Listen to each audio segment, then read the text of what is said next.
Good evening, racing fans. Welcome to racing action from Grand River Raceway. Our first dash will go to post in approximately 20 minutes. Blue skies overhead. Should be great card of racing this evening. Also, a note celebrating with us on the patio this evening, the Grand River Agricultural Society scholarship recipients. They're here tonight. Celebrating on the patio. It's 18 minutes to our first dash, and let's get a look at the changes.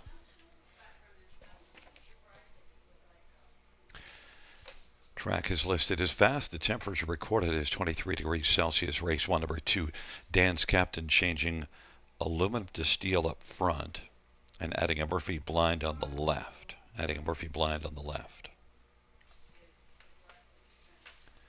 Race 2, no changes.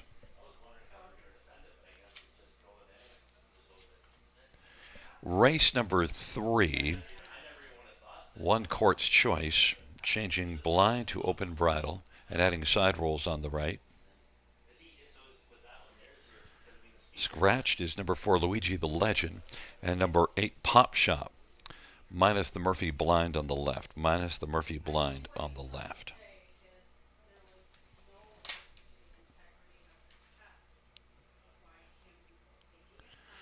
Race number 4, there were no changes. Race number 4.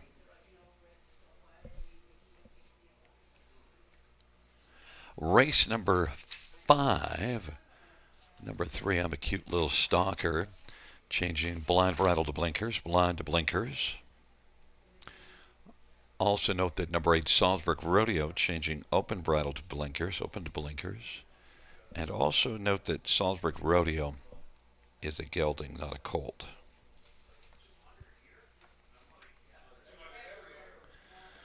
Race number 6.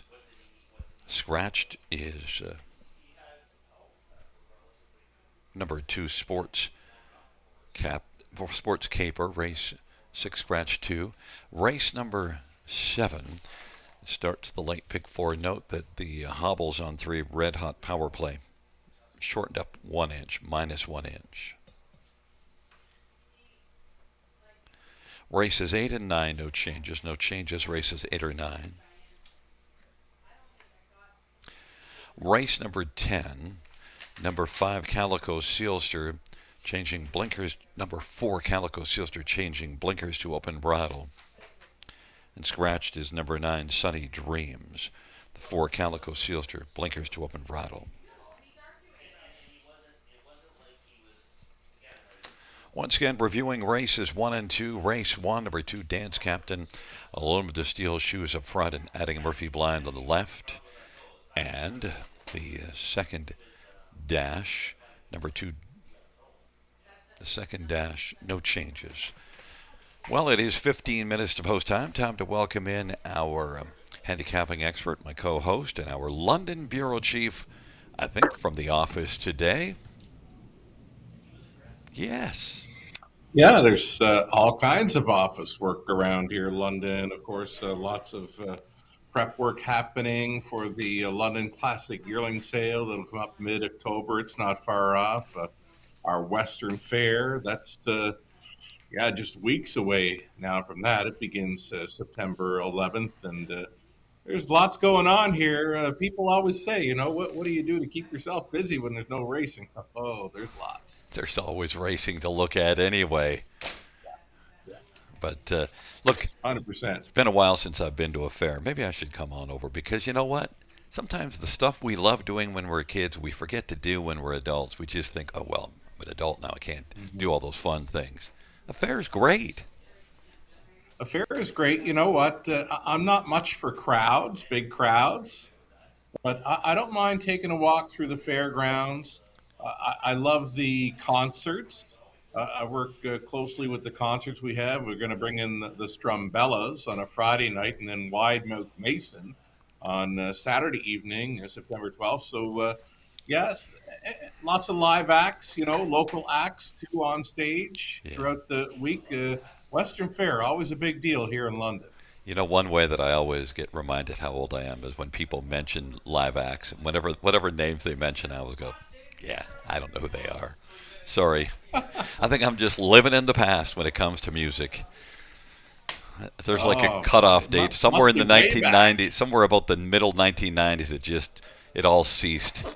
Everything before the Oh, middle 90s I know about. After that, it's like, yeah, okay, whoever that is. I have one exception, Chris Stapleton. Gary, I love Gary. Chris Stapleton. I grew up in the 80s, right? So I love my 80s music and even the 90s, the early 90s when that grunge music came in from Seattle. I loved a lot of acts there. But, for me, it's the newer music to me is like the last 10, 20 years where, yeah, I've got some faves there, but Yeah. I'm more 80s, 90s. If you can't play an instrument and you can't sing without auto tune, go hire a coach. Come on, man.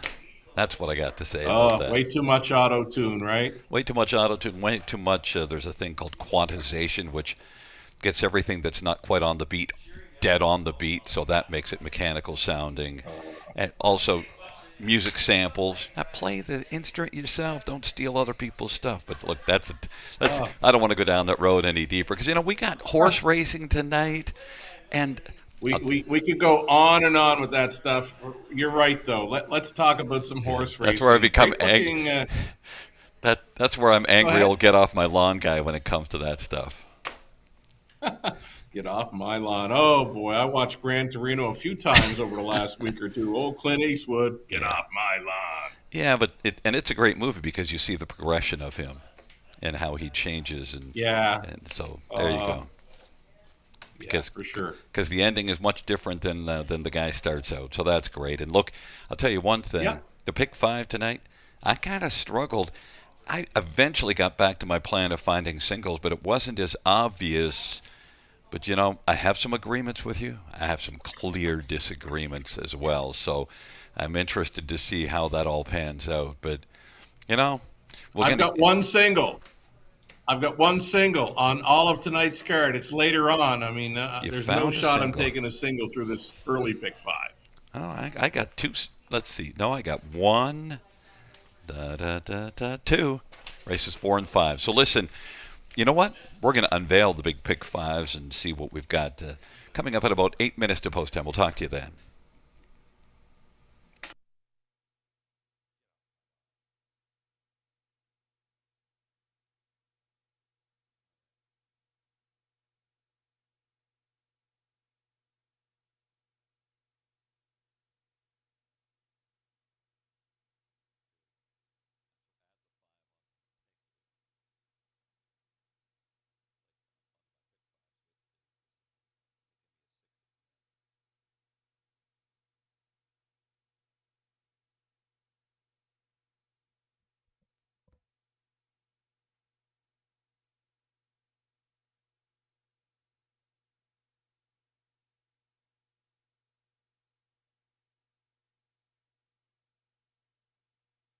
Winback Farm graduates are born to compete and raised to win and have made over $480 million and have won over 50,000 times. Yearlings for sale at Goshen, Ohio, Lexington, London, and Harrisburg.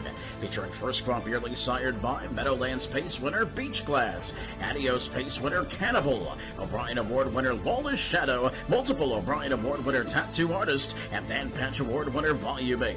Yearlings eligible for multiple racing jurisdictions. For more information, visit winbackfarm.com.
Welcome back to the show, everyone. Indigo for Wednesday evening. Grand River Raceway. Looks like fast and dry conditions for the 10 dash card. We're getting set to talk about a very popular go-to wager here at the River. It's the $5,000 guaranteed pool. Pick 5 play right up front. We'll talk about the go-tos being the pick 5, starting up races 1 and 6. The pick 4s begin in races 2 and 7. And non-jackpot high 5 opportunities races 5 and 10 on this evening's card. So, without further ado, let's dive into some pick 5 ticket suggestions. Opening leg. It's where I'm going to go deepest of all on this pick 5 sequence. I do have the current favorite number 5, Beit-Jan Firefly, as part of my ticket. I'm also including 3 Strongman Hanover. Rare break last time out. Look for a little bit better performance from that one tonight. The 4 Arson Sealster, a must play for the Copley Barn. And number 6 Moon Lover Bovino comes in off of 3 straight victories. Now, we'll face some tougher foes, but the form is really good right now. You're getting Paul McKenzie on board for trainer Cliff McGuire. The 6 Moon Lover Bovino. 3, 4, 5, 6 for me. Starting things up on the pick 5 play. Over to race number 2. We're on the inside with number 1, McDonald, son of McWicked, making the career debut for trainer Anita Willette. Scott Young, the answer on board there. The answer with an appearance at the Grand River Raceway this evening. We'll also try the 4 Quick Talk, going out for Nick Gallucci. Jason Ryan gets the call. That one missing some time after scratching sick in the latest chart line. So 1 and 4 for me, race 2. Third race, we're on the 5 and 7. Docs Morrow being 5. Chucker. Adipose 7. Mike Timpano training this unbeaten colt at 3 years of age by Control the Moment. Mike Timpano sending out 7. Chucker. Brady Gollier staying on to drive, trying to make it 3 for 3 in his young career. Fourth race, 3 deep in there. Chucky Bovino, Beach Keepers, and Alchemy Hanover. It's the 1, 2, 4 for me in the 4th. And rounding things out, 5th and final leg of this pick 5 sequence. We like the chances for 5, Cattle Crush. And now we love even more, number 8, Salzbrook Rodeo. Going for the open bridle. The blinkers are going on. The horn likely to be blowing tonight for number 8, Salzbrook Rodeo in race number 5. My top selection in there, and I'm going to stick to it, 1920 I'm in to go for on a 20-cent pick 5 ticket idea. Our track announcer, Gary Guy, anxiously standing by, ready to go through his pick 5 ticket. Let's hear it, Gary. Well, of course I got Beit-Jan Firefly. So we both like that one on top. And look, when I say of course, obviously the form is not good right now, but comes in from Mohawk. Sean Stacy, I think things are setting up nicely for Beit-Jan Firefly. But I did not use your 3 Strongman Hanover off of a break. That might do me in, but I'm going to sit out Strongman Hanover.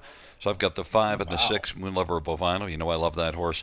But I'm still going to try 9 Better Talker. I know the trailer post might not be right. It's just really tough for me to leave a horse off with 4 consecutive wins and 8 wins and 13 starts on the year. And I'm hoping that he doesn't get as much backing so that, because sometimes you got to go looking and see if you can get one on there that there's a reason why people wouldn't take. So, and I can see the reason for not taking it, so I understand. But Beit-Jan Firefly. Let's get to the second quickly. And, well, I got your 4 and the 1, but I did add 5 High-Rise Hanover. And look, this is one that really showed up big here last race in terms of blasting. Mm-hmm. Now, only came home in 31-1, and I know you're a big final quarter guy, but also you do see this one coming home in 28, the start before it at Mohawk. And maybe High Rise Hanover just was a little too ambitious early. We'll see, but still, I thought looked really good. So I'll come back with that.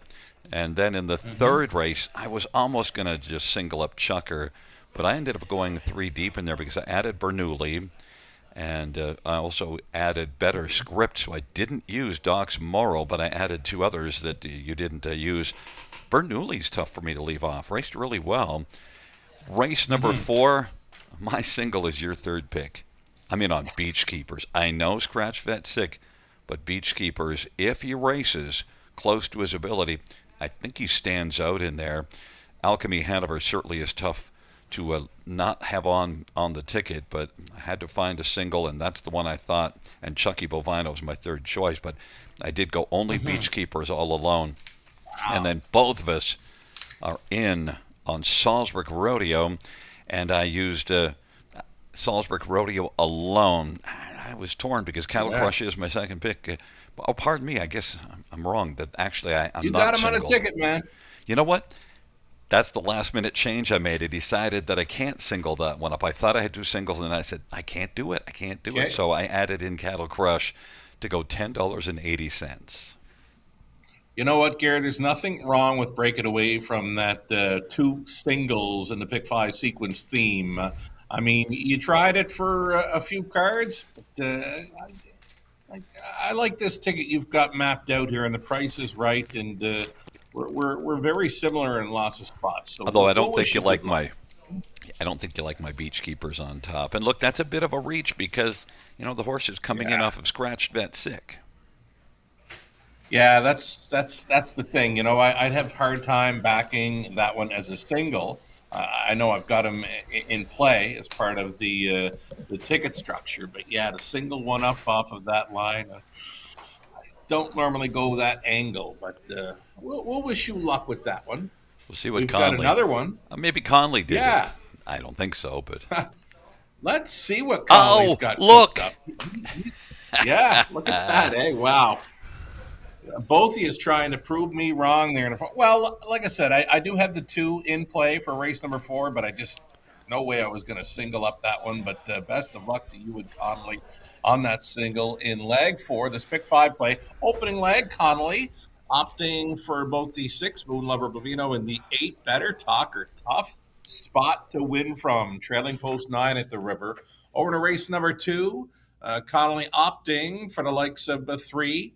Tweeter, Twit, the 4, Quick Talk, and number 6, Avalanche. Third race for Connolly, 3, 5, and 7, that being Bernoulli, Docs Morrow, and the unbeaten Chucker. And Gary and Connolly both going to single up number 2, Beach Keepers, in the 4th race. Again, coming in off a scratched, vet sick. And now it's been a few weeks between starts, so something to think about there in race number 4. The 5th race, final leg of the pick 5. Connolly 4 deep in there. He's deepest of all with, I'm a cute little stalker who's going to switch to blinkers tonight. Connolly also including 4, Cold Creek Pantera, the 5, Cattle Crush, and one that we really, all of us really liking the chances for number 8, Salzburg Rodeo. Again, it's open to blinkers for trainer Josh McKibben, Jason Ryan on board. It's a big shot from that outside post 8 in the 5th. 1440 if you want to go along with Connolly. Next voice you'll hear, track announcer Gary Guy. Good luck.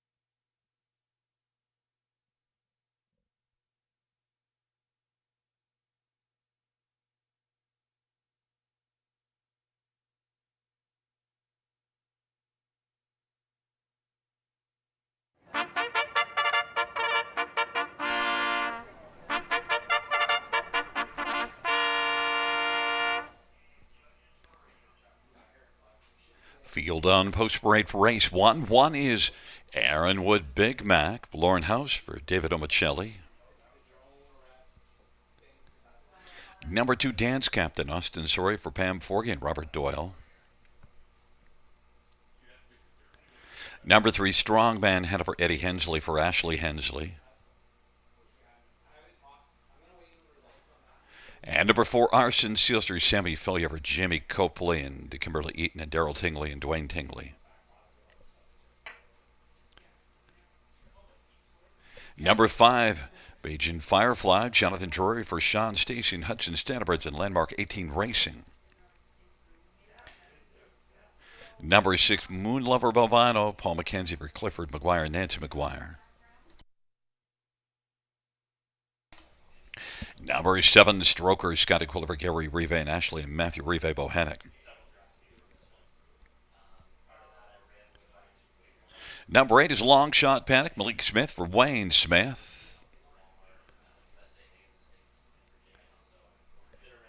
And 9 is Better Talker, Travis Embry for Chris Haskell and Don Scholdice. It is a field of 9. Race number 1, first of 10 dashes on a gorgeous evening here at Grand River Raceway. And, well, let's get right to Beige and Firefly. And this is one that, yeah, you look at the last 3 lines and you kind of go, oh, 8th, 7th, 7th. So then why do we both have this one on top? How about the speed? Is a fast Colt son of All Bets Off, getting away from stakes action here. Now, that could be the beware. Something to think about here. We saw one come in last week from stakes action, that being No Waitlist, who raced from off the pace. Still a pretty good second. But when the 3-year-olds get away from stakes action, that likely has them facing some aged pacers, which is exactly the recipe for this one tonight. Now, it's not a given that he's going to have a great showing here. But you got to like his chances when showing a 51-mile 2-back. This is one that was really good as a 2-year-old last year, just 5 starts, but won 3 times, and then got shut down they're just that lightly raced as a 2-year-old. Just maybe has disappointed a bit this year, but look at the bottom of the page, July the 4th, 150-2. That mile, along with the trip over Sarnia, the Wow Mile there, 52-2 in OSS action, July 25th. So, as you mentioned, tons of speed for this All Bets Off Colt, and yeah, you gotta put him in play here for the opening leg of the pick 5. But like I said, not a given when a 3-year-old Colt faces aged pacers. Yeah, and you want to see the speed. If you look at that line I'm mentioning, July the 4th. The last 2 quarters, 26-3 each. So Beige and Firefly really put it together. 53-1 back half. That's some serious motoring. So Beige and Firefly is our top one, 9-5. But number 3, Strongman Hanover. I said I'm a little leery that I left this one off because Strongman Hanover was racing really well until a miscue last time out.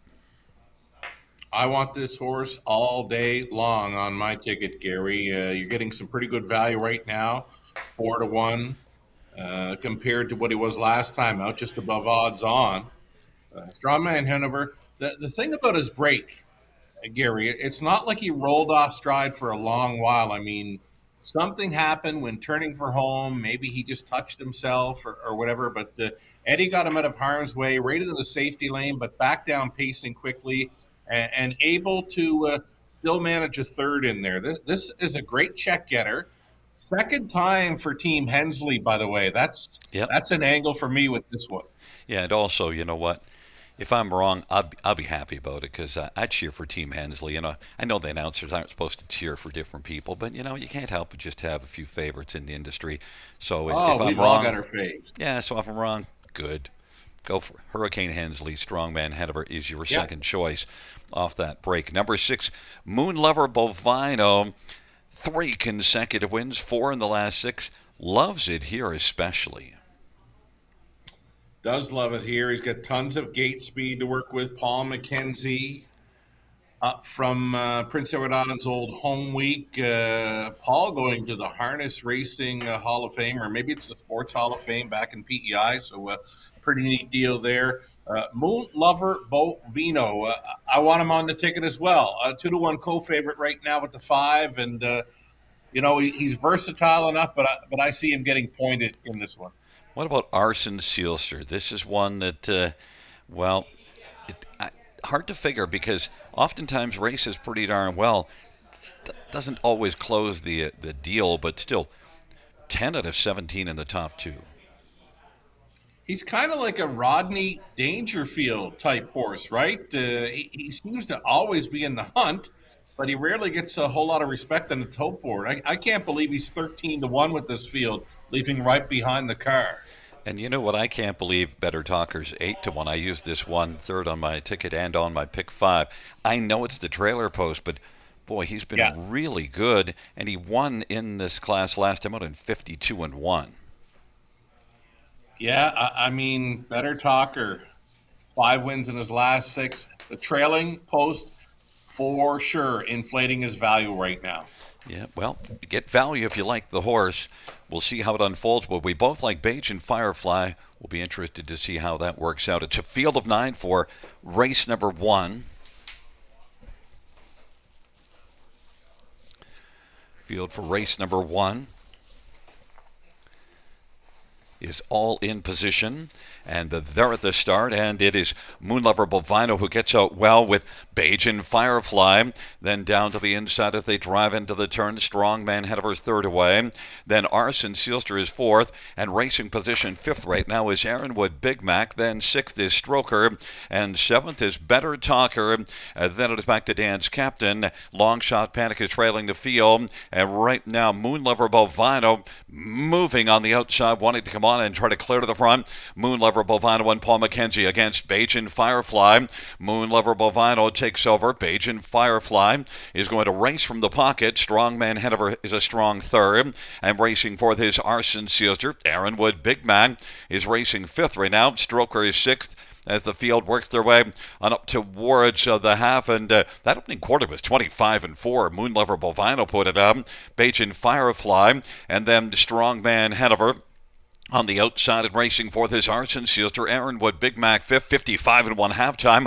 Stroker is locked down to the inside sixth. Better Talker on the outside seventh, and then Dan's Captain and Long Shot Panic. Moonlover Bovino, Strongman Hanover is in a strong spot on the outside, is moving up and is just a length back, and they race by 3/4. Moonlover Bovino, Strongman Hanover. Beige and Firefly is right there in the hunt and is racing third, watching the top two go at it, and they are Strongman Hanover and Moonlover Bovino. 3/4, 122-4. Strongman Hanover. Beige and Firefly now is trying to tip out against Strongman Hanover, but Strongman Hanover as they come on down the stretch drive. Strongman Hanover on down the stretch, and Beige and Firefly. Strongman Hanover is very strong as they come on down the stretch drive. Strongman Hanover strong to the finish. Beige and Firefly. Arson Sealster 3 across the track for fourth. It might have been Aaronwood Big Mac. 151-2. Strongman Hanover made a break last time out, but fine tonight. He was really good. I mean, right to his mark. 151-2. I mean, we touched on his break last time out. He was showing the way when turning for home. Might have clipped himself somewhere into the safety lane, back down pacing quickly, and still stayed on for third there. So I mentioned to you as they're going to the gate, second time for Team Hensley.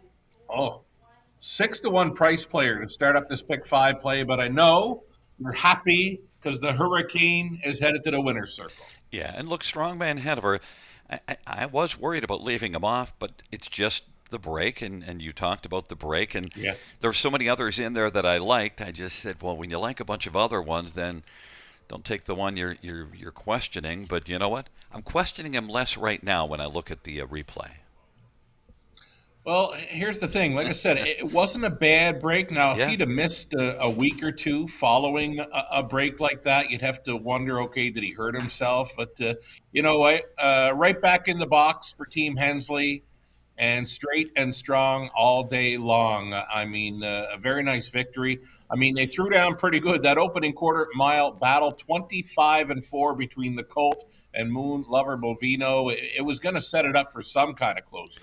Yeah, and Eddie got this one off the gate well enough that he was fourth in the early Yes. action, and that was, I mean, just was able to come on. Beige and Firefly raced well, but Strongman Hanover was stronger. You did get Arson Sealster onto the ticket, and my fourth one was Aaronwood Big Mac. I probably threw that one in because I'm looking at that horse through pie-colored glasses. Oh, the pie-colored glass. Yeah. Nice fourth for the rail starter, Aaronwood Big Mac, for Dave out of Michigan, Lord House. We should have got together on that superfecta, Gary, because this is going to come back all right. Yeah, it's a 3-5-4-1. Well, you did most of it on your own. Well, three of your top four are We in there. try. Yeah, three quarters would have been you and one quarter me. That's about the correct ratio of what we add in here Slice to of the pie, show. Gary. That's one slice of pie. David Omacheri. Back in front of us, though, is number 3, Strongman Hanover, 4-year-old Better's Delight Bay Gelding, owned and trained by Ashley Hensley. The winning drive to Hurricane Eddie Hensley, Strongman Hanover, strong. 4th win on the year, 8th lifetime, mile of 151 and 2.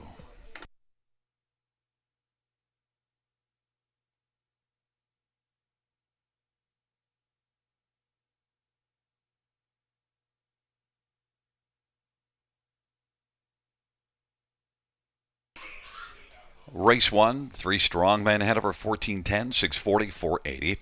5 Bajan Firefly, 370, 290. 4 Arson Sealster, 490. $2 exactor, 61.50. Dollar try, 173.40. Dollar super, 639.35. 20-cent super, 127.87.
First race, sort of finish from the top. 481 329 576. That's 481 329 576 on the bottom.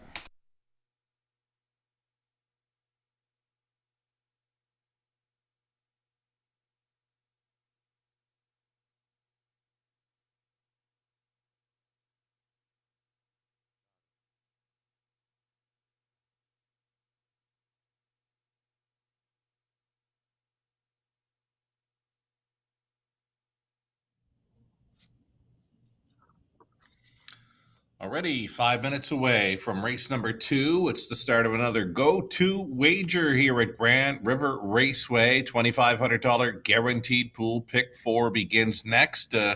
Very nice price player starting things up. A strong man, Hanover, right to his mark for Team Hensley, 151 and 2.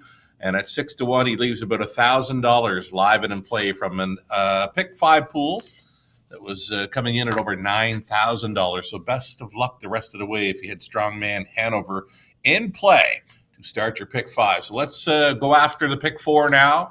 Starting up in race number 2, I'm using one, McDonald. First time starter there. Son of McWicked going out for Anita Willette. Scott Young, the answer on board here at the River. Number 4, Quick Talk, another one to consider. Nick Gallucci training with Jason Ryan on board. I've got no 3. Number 3, Tweeter Twit, taking all kinds of early action here. Over to race number 3 then. Third race, I went 5-7, Dox Morrow with the unbeaten Colt Chucker at a post 7. Racing for Mike Timpano. Brady Gollier stays on to drive. Fourth race, 1, 2, and 4 for me. Chucky Bovino, Beach Keepers, Alchemy Hanover. And on the end, we're going to stay with 5, Cattle Crush. But we really, really love the 8, Salzbrook Rodeo in there with the blinkers going on. Just $4.80 if you want to come along for the ride on a 20-cent pick 4 ticket suggestion. Gary Guy has mapped out a pick 4 play as well. Gary's ticket has the 4, Quick Talk, in play here. His top selection there. He also includes the 1, McDonald, and the 5, High Rise Hanover. For Gary in the third, he went outside, post 7, Chucker, the Colt, tries to go 3 for 3 in his young career. Gary also including 3, Bernoulli, and the 2, Better Script. Fourth race, singles up, number 2, Beach Keepers. We're going to wish him a whole lot of luck with that one. And over in race number 5, he went outside to 8, Salzbrook Rodeo, along with the 5, Cattle Crush. Only $3.60. If you want to go along with Gary, you can play this ticket for $1. Cost you $18 even. And one more ticket to look at for our friend of the show, Connolly Ecclestone. For Connolly in race 2, it's 3, 4, and 6. Tweeter Twit, he has included that one, taking some serious early money here. He also includes the 4, Quick Talk, and 6, Avalanche. 3, 5, and 7 for Connolly in the third, being Bernoulli, Dox Morrow, Chucker. Connolly siding with Gary to single up the 2, Beach Keepers. Jeremy Marcotte, the owner, trainer, Sam Filion, listed for 2, Beach Keepers, coming in off a scratch, sick line. Singled up for Connolly in the fourth, and he's gone deepest of all in race number 5. Final leg of this pick 4 play. He's got I'm a Cute Little Stalker, switching to blinkers. He's got the 4, Cold Creek Ventura, and 5, Cattle Crush in play. We're all over. We're all over the 8, Salzbrook Rodeo there in race number 5, kind of popping off the page, some might say. $7.20 on a 20-cent play if you want to go along with Connolly Ecclestone on this early pick 4. A little over a minute. Gary will have them post-braiding for you next.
Field on post parade for the second.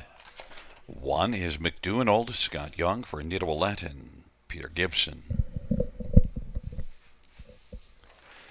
Number 2 is Counting Pebbles, Austin Sorry for Sean Stacy, Natasha Stacy, and Ron Nobes and Pitbull Stables. Number 3 is Tweeter Twit, Anthony Hahn for Shane Weber and Tom and Elizabeth Rankin. Number 4 is Quick Talk, Jason Ryan for Nick Galucci and Miller Farms. Number 5, High Rise Hanover, Jordan Comania for Nikki Comania and Bruno Comania.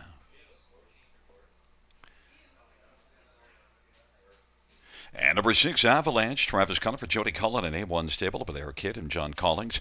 Field of 6, race number 2. Let's get right to it, and we'll start with number 4, Quick Talk. I love that Quick Talk is 5-1. One that's coming in off of scratch bet sick, but that didn't scare us both away. Didn't scare me away, nor you. Nick Galucci training for Millar Farms. Jason Ryan stays on to drive. Now, we finished up his mile. There at Kawartha Downs, pretty good, like a 56 and a piece. A fourth best finisher. Now, he's yet to hit the top 3 in his young career, but I like his look right now. The question mark, of course, is that scratching sick line from August 12th, and now it's been a little more than 3 weeks between starts. Well, and look, I think Quick Talk has a chance to make quick work of this second race field, but, we want to see how healthy he is. But I just thought that this big Jim Gelding, just when you look down the page and you look at things like that 26-2 final quarter, 2 starts back, you realize, yeah, this is a quick 2-year-old. So we'll take our shot. I should add too that start at Kawartha, Gary, looks like he's out every step of the mile, pretty much. With not a whole lot of cover. So he's flashed. The question will be health, and I don't know. I mean, I'm not a doctor. I don't even play one on TV. But I can't tell. Quick Talk looks fine to me. Looks all right to me, too. I'm on board. He's got 4 legs and a driver behind him. How about number 1, McDonald, and one that's had 3 qualifiers, and the last qualifier was the best of the bunch.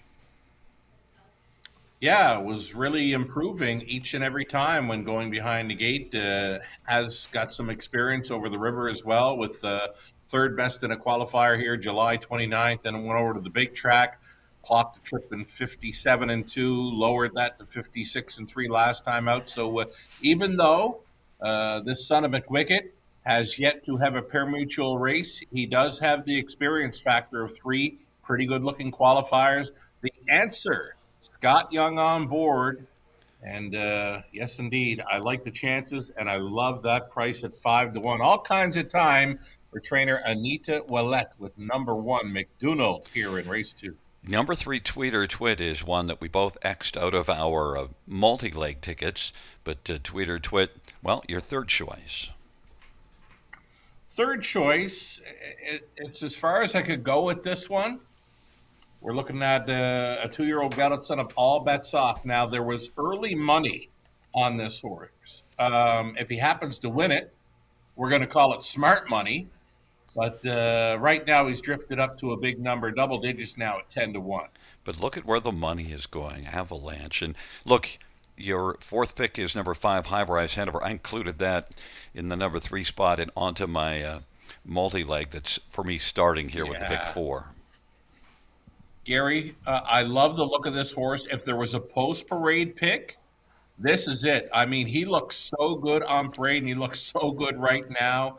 Young Jordan Kamenya on board for the drive. And he just missed last time out, just a little soft on the end of his mile. But check out the body language on this son of Tall Dark Stranger. He's just very sharp right now. Like, he's doing this in a happy way. I don't mind him. He's just,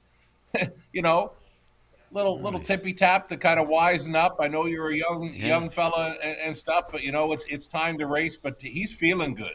And then we might as well get to talk about number 6, Avalanche, because 3-2 on the board. I used this one for 4th, but left Avalanche off the ticket. Travis Cullen for Jody Cullen. Well, that's horse almost won here 2 starts back.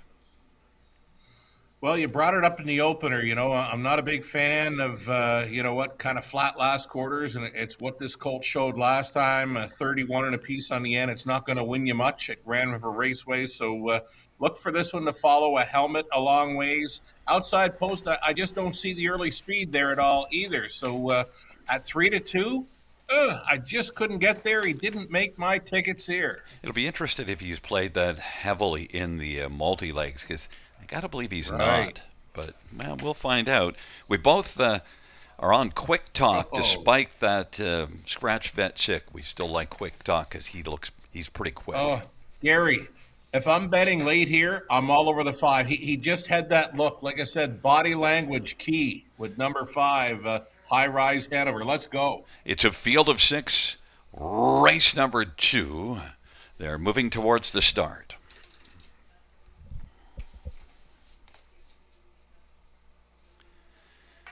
Field for the second race. All moving into position. There at the start of the rough, and High Rise Hanover Avalanche to the outside. Those are the first 2. Tweeter Twit is third, and now Tweeter Twit went off stride and is X'd out of contention. Quick Talk is racing third. McDonald is fourth, and Counting Pebbles, and Tweeter Twit is back to trailing the field. High Rise Hanover has the lead over Avalanche, who's going to slide on over and find the pocket. Quick Talk is third. McDonald is fourth. Counting Pebbles and Tweeter Twit trails the field. High Rise Hanover 2-1's got the lead. Avalanche rose up to 9-2 and is racing position second. Quick Talk, even money on the board, is now driving to the outside. Rather stayed in and is racing about 3 1/4 off the lead. McDonald is racing fourth, and then Counting Pebbles and Tweeter Twit. They head their way up towards the half of that 28-second opening quarter. And it is High Rise Hanover who's got the front. High Rise Hanover. Avalanche is racing second. And then third is Quick Talk. Quick Talk is angled towards the outside right now. Half of 59-3, a 31-3 second panel breather. High Rise Hanover leading Avalanche, and Quick Talk on the outside third. McDonald is fourth. Counting Pebbles is fifth, and Tweeter Twit is sixth. And now moving up on the outside, Quick Talk is getting up a little bit closer. Has to track down High Rise Hanover. High Rise Hanover on by the 3/4. Still holds a nice lead of a length and a half. And the 3/4 time put up by High Rise Hanover, recorded in 1:28.4. High Rise Hanover Avalanche is second. Quick Talk is flattened out a little bit. McDonald is scooting up the inside. Counting Pebbles and Tweeter Twit. It is High Rise Hanover who's got the front. Avalanche is looking to close on High Rise Hanover. On down the stretch path they come. High Rise Hanover. Avalanche now looking to ski up and to close against High Rise Hanover. High Rise Hanover is continuing on. High Rise Hanover was able to elevate his game this week and win. Avalanche was second. McDonald third, and Quick Talk fourth, 158-2. High Rise Hanover, you said it before the start of the race. How many times have we seen it, Gary, when we mention some horses just show it on post parade, show it going to the gate, and now young Jordan Camagna has got his first career driving victory. High Rise Hanover. He did take a little bit of late action. The only thing I'm sorry about is not putting this one on my multi-leg wagers. I mean, if I could fire him in late on the post parade look alone, he's on my tickets all day long. I mean, he was having a little fun, the colt, before going to the gate, and Jordan, I'm sure, was I think Jordan knew he was sitting on a good one there. Yeah, and of course that 31-1 final quarter last time out you didn't like, but he got to the half in 57 in that one. Here he gets the half in 59-3, and so he's strong all the way to the finish. Yeah, when quarter mile was 28, nice and easy, and then the half box up 59-3. When I saw that big breeder 31-3 through the second frame, I said, "There's no shot." I said, "Go get your win, kid." I mean, again, first career victory for this young Jordan Camagna, and the colt, he was a winner all day on post parade. It's a silent G. Camagna, capiche? You got it. Once in a while, I actually get one right. So when I do, I like to say it. But look, you were right about High Rise Hanover. And Oh, 2-1. I mean, look, he raced well last week. That was just that he didn't finish the mile because he probably went a little too quick. yeah. He got things more his own way. The one thing, too, I like is if you're talking about a 6-horse field and you can get off the gate, you got a better chance to kind of get things all your own way. Well, and he had the experience factor over many of them, with 4 career starts, and he's the only one really that showed the gate speed. Yeah. And But for me, is the only one that looks so good on parade. last week he was in a field of 8, and I just think a horse Yeah. that's in a field of 6, the horse that can get the front is more likely to be able to get a little softer breather because in a shorter field, everybody finds the seat they want. Usually somebody doesn't get stuck, and then it Oh. forces the issue. You know what? These young drivers, they always remember their first career. Bring them on in here, Gary. And back in front of us, number 5, High Rise Hanover. Well, Jordan Kamania is like living in the penthouse tonight with High Rise Hanover, 2-year-old Tall Dark Stranger. Bay gelding owned by Bruno Comania of Burlington. Nicky Comania is the trainer. Jordan Comania, first lifetime win. Kitty up. High Rise Hanover, also a first win for High Rise Hanover, 158-2.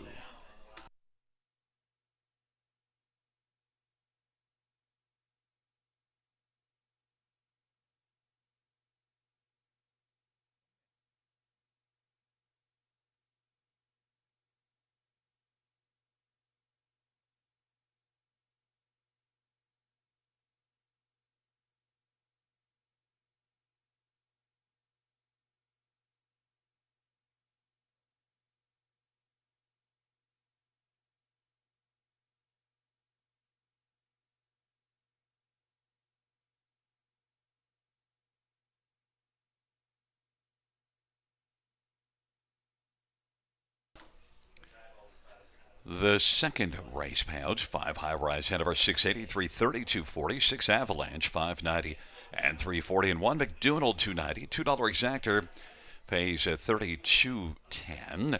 Dollar try 49.95. Dollar super 130.45. 20-cent super 26.09. $2 double of 3 and 5 66.30.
Second race order finish from the top is at 3-5-6-4-1-2. That's 3-5-6-4-1-2 on the bottom.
Field for the third on parade. 1, Court's Choice, Travis Henry for Mary Bratchford and Brady Doyle.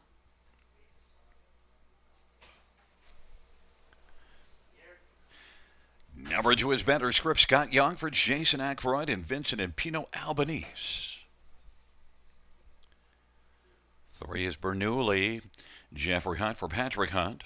4 is Scratched.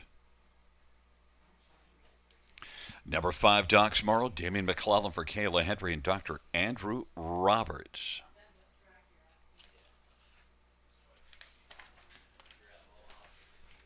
Number 6 is Category, Evan Stevenson for Walter Whalen and Chris Nickel. Number 7, Chucker, Brady Golliard for Mike Timpetto and Wendy Timpetto and Herman Bardol. Number 8 is Pop Shop, Lauren House for Rebecca Geisel and Audrey Geisel.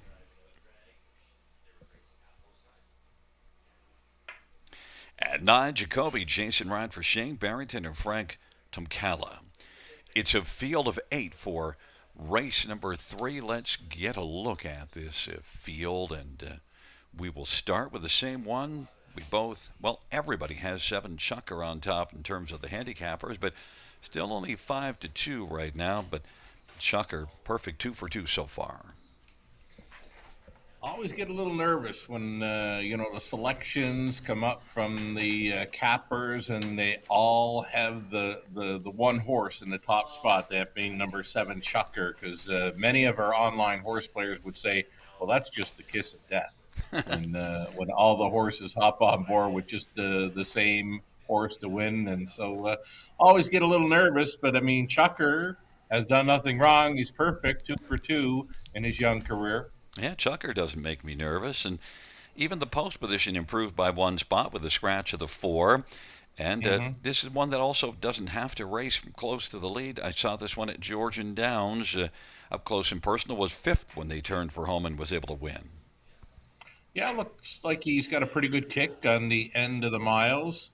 And, he's facing similar competition here. And Brady, he's been on board for both victories. He looks fine, by the way. He's not running hot, not grabby, just right on the bit. He's got his ears up. He's listening to why you think that everybody shouldn't love him. And, well, we love him.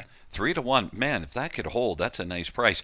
Number 5, Doc's Morrow is your second choice. Both Ken Middleton and I do not have Doc's Morrow on our ticket, but you used this one on the ill-fated multi-legs. Yeah, I don't mind this horse in here. Beaten favorite, 2 back when finishing 3rd, and just couldn't get involved last time out, but they were going plenty. I mean, 53 and change in that latest over Georgian. That's a big, big mile. So he's got an excuse. Yeah, he didn't want to be a part of that. Finishing back in that one. Still clocked him off, 54 and 4. I mean, that's good enough to go with these and maybe beat these. Love the price, by the way, 8-1. Well, yeah, I think that's what you're about going to get, I believe. We'll see. 1, Court's Choice is 7-2 on the board. Equipment changes, blind to open bridle, and adding side rolls on the right side. Court's Choice, only 1 top 3, though, in 14 starts. Yeah, it's a lot of rigging on board this son of Courtly Choice, trained by Mary Ratchford. Travis Henry gets the call to steer. There does not appear to be a whole lot of early speed.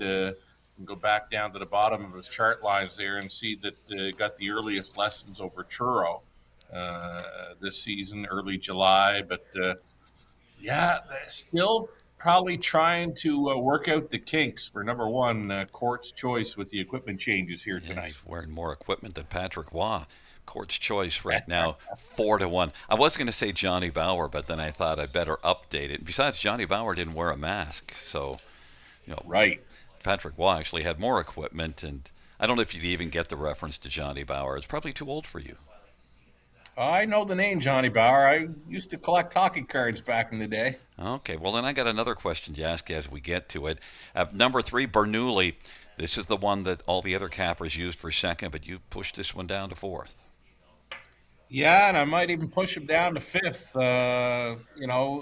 Does come in off a pair of wins. I wasn't a real big fan of how he stepped out on Post Parade here, so it had me thinking maybe to go for the other odd number, being the 9, Jacoby, who's coming up from Northfield. But this horse is starting to look a whole lot better going to the gate. But there he is now, just a little steppy and stuff. So I kind of question this look. Yeah, now, number 8, Pop Shop is my question, and I use this one because, well, I've got a nose for value. Now, do you get the pun? I get the pun. Oh, okay, there you go. Eddie Shack, Pop Shop. He was their spokesman in his line because he had a bit of a hook nose. You'd think, I got a nose for value. And I do like Pop Shop and Michigan Equipment Change, removing the Murphy blind on the left. Oh, he looks pretty good, too, grabbing right on here for House. I don't mind this price player. I mean, is race 3 screaming for an upset? I'm not sure. Well, going back to the 9, Jacoby briefly here.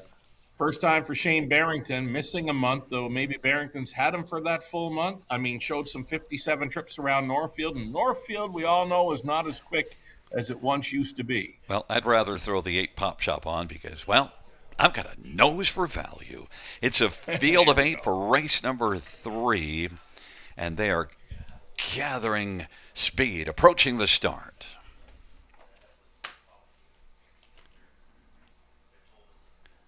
Field for the 3rd is at the start. Chucker is going to come out really quickly right now, along with Bernoulli. Then to the outside, Pop Shop has popped out and is racing 2nd. Bernoulli 3rd. Docs Morrow, Better Script, and then back to Jacoby. And then Category and Court's Choice is back trailing the field. Chucker is right out to grab the lead, and Chucker and Brady Golyer's now reining this one in a little bit, and racing 2nd. That is Pop Shop, who popped and is filling the pocket as they race their way on up towards us. And then racing 3rd right now is Bernoulli on the inside, traveling about 4 or 5 off the lead. Docs Morrow is 4th, Better Script is 5th, and Jacoby's on the outside 6th. Then Court's Choice now has chosen to vacate the pylons in Categories on the inside. Up at 27-1 opening quarter. Chucker at 7-5 looks strong on top. Pop Shop at 40-1 is racing 2nd. Bernoulli is 3rd, and then racing 4th is Docs Morrow. Jacoby to the outside, down to the inside is Better Script, the trailing pair Category in Court's Choice, but Chucker is starting to get away a little bit. Pop Shop's racing 2nd, trying to hold on to 2nd over Bernoulli on the outside, and then racing position 4th is Docs Morrow. Scooting up the inside is Better Script. Better Script takes over 4th now as Docs Morrow is 5th. Then well back Jacoby, and then it is Category in Court's Choice. 3/4, 125-4, and Chucker. Bernoulli on the outside is getting a little closer. Chucker and Bernoulli. Pop Shop on the inside. Docs Morrow now is riled up and is coming on into contention. Bernoulli trying to take down Chucker off that 3/4, 125-4. Bernoulli and Chucker as they come on to the finish. Bernoulli's got the late lead. Bernoulli. Docs Morrow will finish 2nd. Then 3rd goes to Jacoby, and Chucker dropped back to 4th, 154-4. And, well, that was a surprise because I thought Chucker had things well set up, got a nice half, and just, chucked the lead and all the way back to 4th. Yeah, still a pretty good trip, though. I mean, he did pace a mile and 55 and a bit. Horses like Bernoulli, they will fool me every time. I watched them on Post Parade, little hop, skip, and little hitch. Going to the gate, little hitch once again. Those type of horses will fool me every time. I mean, this horse came right out of it, and he paced a big one. I mean, he's going home with a new speed badge now, and he's made it 3 in a row for Team Hunt. Yeah, and look, I mean, I understand what you're saying, but also Bernoulli, he looked good in previous starts, and look, he did finish up strongly last race. He had a 57-second back half, 28-1 final quarter.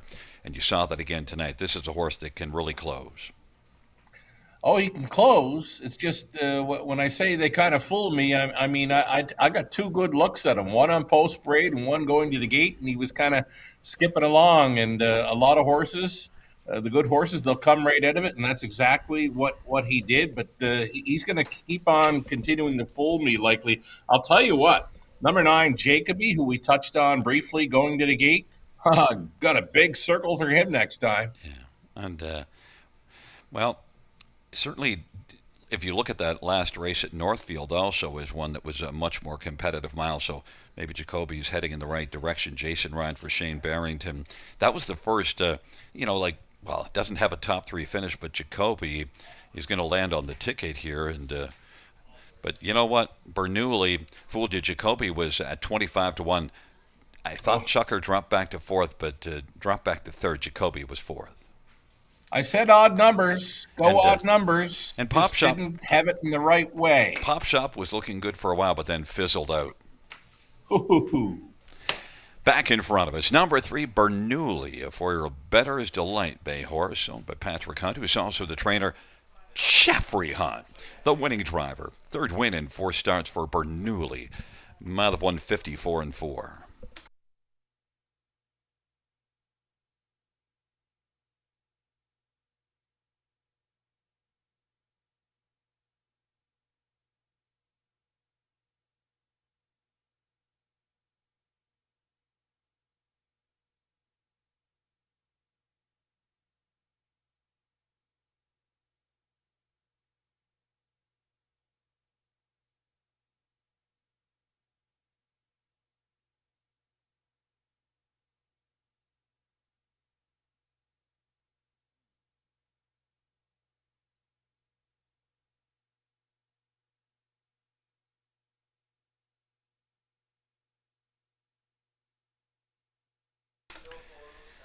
Third race, 3, Bernoulli, $6.90, $4.250. 5, Docs Morrow, $5.30, $2.90. 7, Shucker, $2.40. $2 exactor, $30.50. Dollar try, $47.75. Dollar super, $377.40. 20-cent super, $75.48.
Because, well, I've got a nose for value.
third race or her finish from the top. 851 scratch 27364. That's 851 scratch 27364 on the bottom.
Field on post parade for the fourth.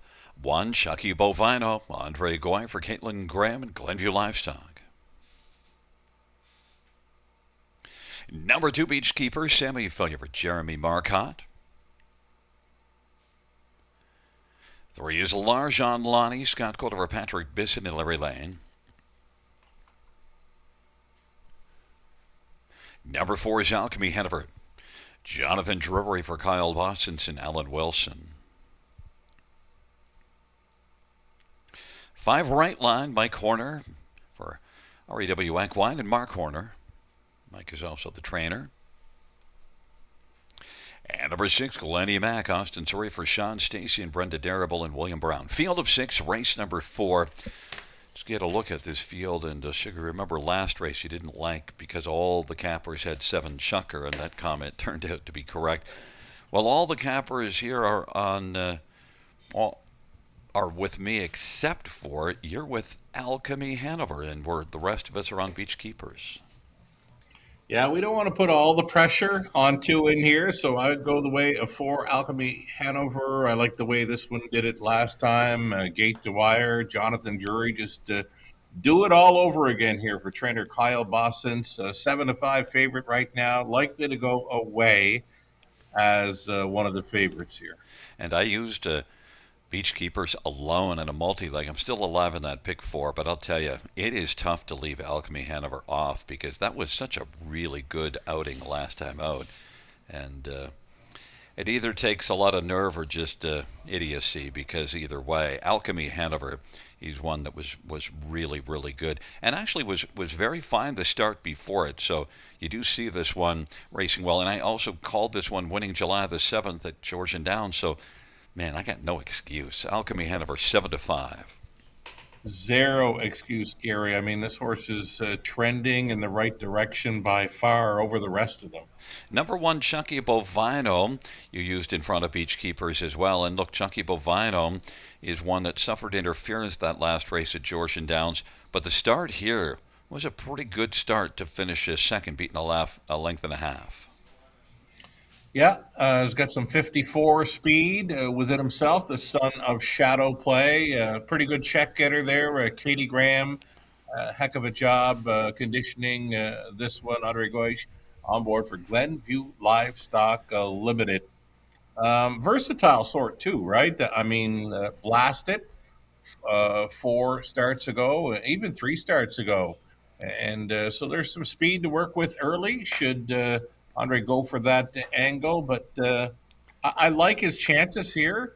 He's another one where I love that price. 7-1 is a gift for him right now. And we can see that this one can get off the gate. How about 26-3 opening quarter August the 5th? So we know that it can get off the gate. And actually, in that August the 5th line, after that 26-3 opening quarter sitting second, he was able to stay on and battle well to the finish and not give up any ground. He was a length and a half back at the quarter and finished a length and a half beaten. So Chucky Bovino probably had an excuse maybe to back away a little bit in that start and didn't. So I respect that pick at 8-1.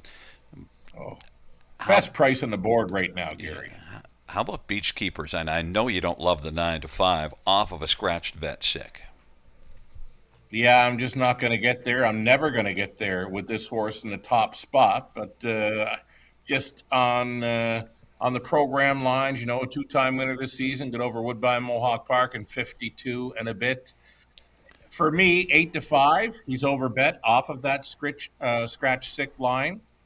Can he hit the top 3? Of course. Can he win it? Of course. Yeah, and you also see those 3. Me, I just can't get there. You also see the 3 consecutive 51 and changes, including 51 and 2 in a grassroots from post 8 at Mohawk, June the 22nd.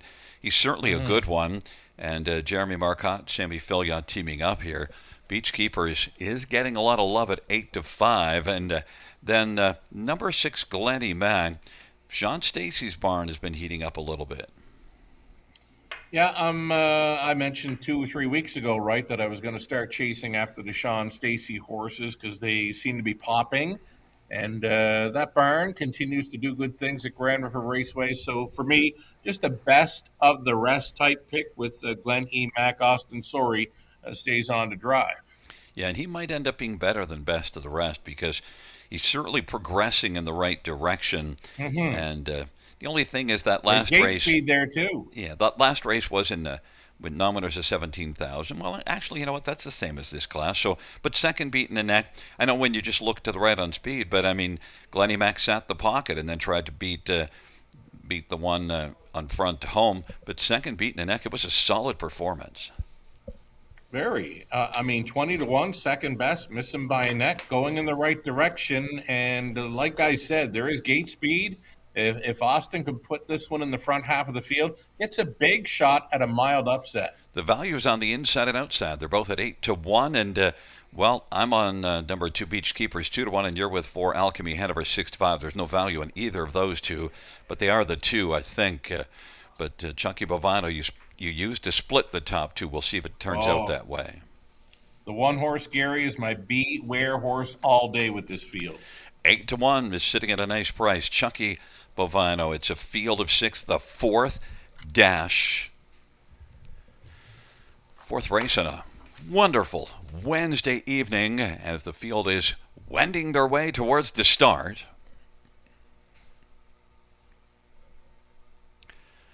And the field for the fourth race. All in position. There at the start of the round, and Glennie Mac on the outside is going to blast out with Alchemy Hanover. And Beach Keepers on the inside is also pressing out L'Argent Lottie, Chucky Bovino, and Right Line. And right now still driving on the outside Glennie Mac against Alchemy Hanover. Beach Keepers will watch those two duel right now. Glennie Mac, well, now Beach Keepers doesn't want to watch those two duel because wants to come on and try to grab the front himself. It's Glennie Mac who's got the lead, but Beach Keepers is driving on the outside. Glennie Mac, Beach Keepers driving up on the outside, and racing third is Alchemy Hanover, and fourth is L'Argent Lottie. And now driving Beach Keepers and Sammy Filion is going to clear to the front of her Glennie Mac, who's going to be racing the pocket.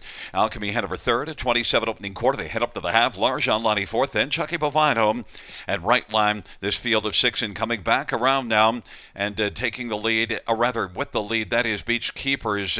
Beach Keepers has got the front. Glennie Mac is racing second. 55-4 is that halftime. Third is Alchemy Hanover. L'Argent Lottie is fourth, and Chucky Bovino and Right Line. And there goes Alchemy Hanover now, bubbling up on the outside. Alchemy Hanover is coming on quickly against Beach Keepers. And it is Alchemy Hanover. Beach Keepers unable to keep the lead at all. Alchemy Hanover blows right on by Beach Keepers. And now L'Argent Lottie is racing second. Glennie Mac was able to wheel out, getting away from Beach Keepers, who's backing away. Chucky Bovino is on the outside third. Glennie Mac is racing fourth, and then the Right Line. Alchemy Hanover, they turn for home. L'Argent Lottie at 7-1 looks for an upset. At the field turns on down the stretch, drive off 3/4, 124-4. And Chucky Bovino is moving well on the outside. Alchemy Hanover, they come on down the stretch. Alchemy Hanover is going to win. Beach Keeper finishing second, L'Argent Lottie, Chucky Bovino third, and then fourth was Right Line. Mile of 154-1. Alchemy Hanover. When Alchemy Hanover came alongside Beach Keepers, it was over quickly. Beach Keepers could not keep the lead. In fact, couldn't even keep a top 3 finish. Yeah, there was no answer. Beach Keepers. He got used pretty good, Beach Keepers, through the opening quarter, 27.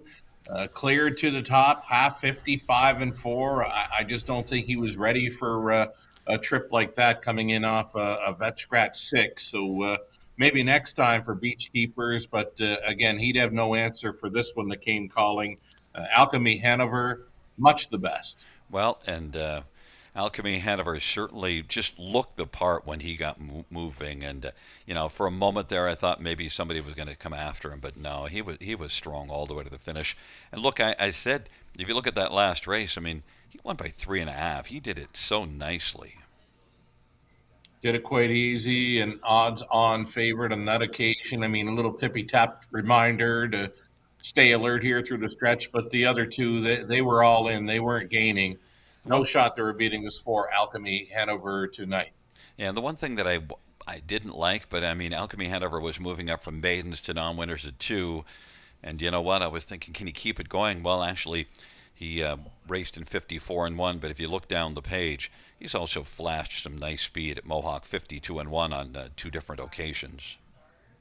Yeah, he's a fast horse. You know, there's a broken equipment line there. There's a vet scratch sick for him.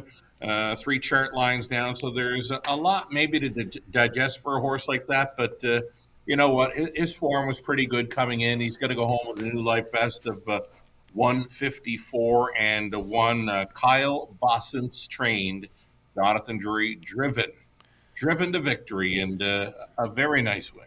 You know, Larjan Lonnie is one that we just didn't have much time for. And look, the overall record this year isn't great, but maybe off this race now, that's one to look for because actually Larjan Lonnie raced well.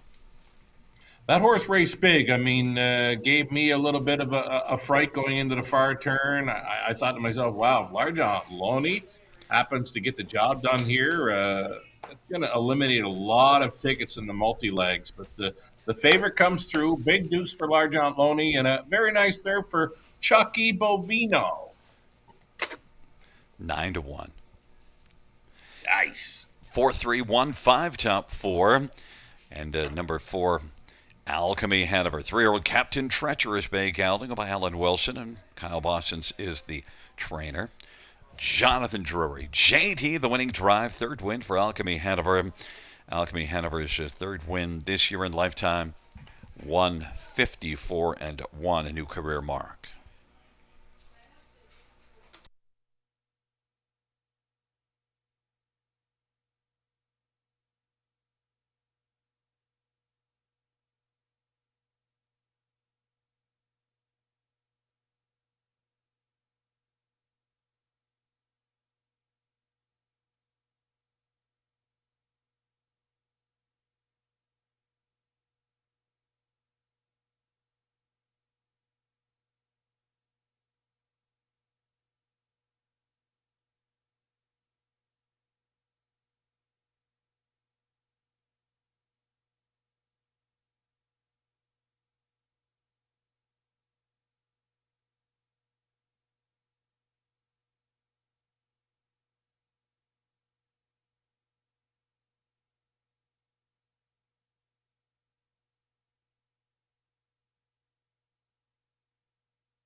Fourth race, number 4, Alchemy Hanover, 382, 42, 10. 3, Larjan Lonnie, 573, 61. Chucky Bovino, $3. $2 exactor, 15.50. Dollar try, 18.20. Dollar super, 62.65. 20-cent super, 12.53.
4-3. So we finish from the top. 3-5-2-1-4-6. That's 3-5-2-1-4-6 on the bottom.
Field on post parade for race 5-1. Leave it to Lucan, Lauren House, Ryan Stewart, and Patrick McElhargy, and Courtney Pollard. Number 2, Look Up the Sky. Jody Jamison, Brittany Kennedy, Money Clip Racing.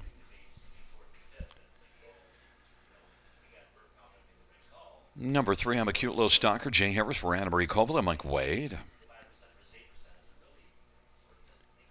4 is Coal Creek Pantera, Brady Colliers for Big Putty and Limco Incorporated. 5 is Cattle Crush, Travis Ember for Kevin Stevens and Nicole Loeffler. Number 6 is Written in Stone, Sammy Fillier for Brenda Duncan and David Duncan. Number 7, John Hill, Austin Surrey for Jamie Copley and Albert Piamer and Ian Kerr. 8 is Salisbury Rodeo. Jason Ryan for Josh McKibben, Paul Batters, and M&S Racing. And 9, Dylan's Vet, Travis Cullen for Pat Hudon at Valpar Stables. It's a field of 9. Race number 5 features the Super High 5. Let's get right to it. And, well, Sugar, we're both on Salisbury Rodeo. I should note also it should be listed as a gelding. Equipment change, open brattle to blinkers, and I don't care about post position 8, and apparently neither do you, because we love Salisbury Rodeo. Yeah, 9-2, right? I mean, there's no early action whatsoever on this 8 horse. Pretty good form coming in. 53 and 1 mile over the river, just missing two back. I like the switch, open the blinkers.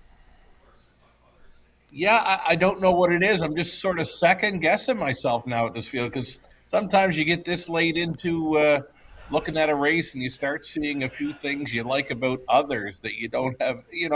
I'm going to call this the most wide open race of the night now. I mean, I leaned hard toward the 8 earlier on this evening, but now I'm seeing a few more things that I like about a few others. So Well, there's I'll call it wide open, anyone and 9. yeah, there's some in here to love, but not as much as Salisbury Rodeo. And if you're worried about this one from post 8, well, trailer post, he was 6th at the half, second beating a nose to one that was on a winning streak, Better Talker. Salisbury Rodeo. I love this horse. I love 5-1. But you know the one that I understand taking a lot of money is Cattle Crush. It was when Cattle Crush got turned for Lou's coming home. Yeah, he was able to really come on and race well and win. Yes, and you got Travis Henry staying on board to drive this one. I mean, this horse could go back to back very easy. It's another son of Cattle Wash with some gate speed to work with, and that's what I got looking at with the 8, Gary. Outside post, not a whole lot of gate speed. The 8 horse in here, though I do have him picked on top, he could be sitting ninth early, and if that happens, that makes it very tough. It's a big hill to climb. And then the next one we're going to look at is the one that we both have for third. I'm a Cute Little Stalker, and why not? Because this is one also that is racing well. Did all the work last race before Cattle Crush got by. Yes, and it's the angle we saw on many the other night where equipment changes meant they were going to go to the winner's circle, and it could be the night for I'm a Cute Little Stalker here, who's been pretty good Yeah, in his last two, just missing. but changing So blind to knocking on blinkers. the door and the blinkers on tonight, Gary. Yep, blind to blinkers, and I'm a Cute Little Stalker. Number one, Leave It to Lukens, 11-1 on the board. I'm not sure what to make of this one, other than to say that the recent form is certainly headed in the right direction. So coming in from Sarnia, I'm always a little confused exactly how to handicap horses coming from Sarnia. This is one that's 0 for 20 in the win column, but does have 4 runner-up finishes this year now in 12 starts.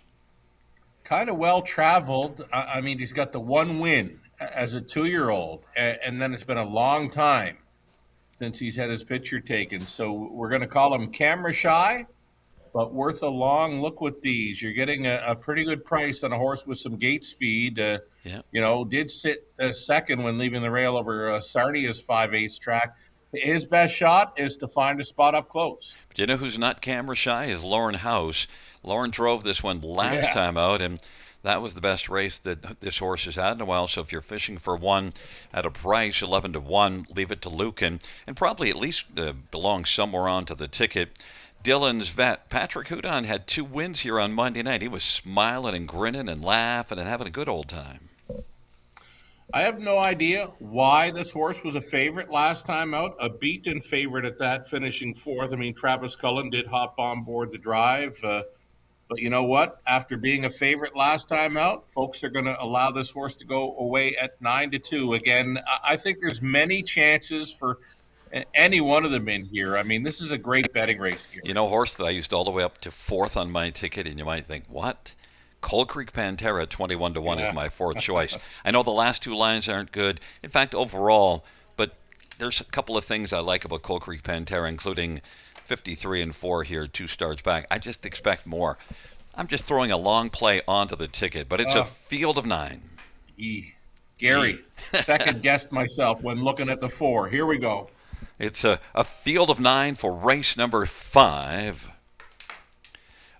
there at the start, and they're off, and getting out quickest of all right now is Cattle Crush, but now I'm a Cute Little Stalker is going to press on through, down to the inside, leave it to Lucan is leaving well, and will be third.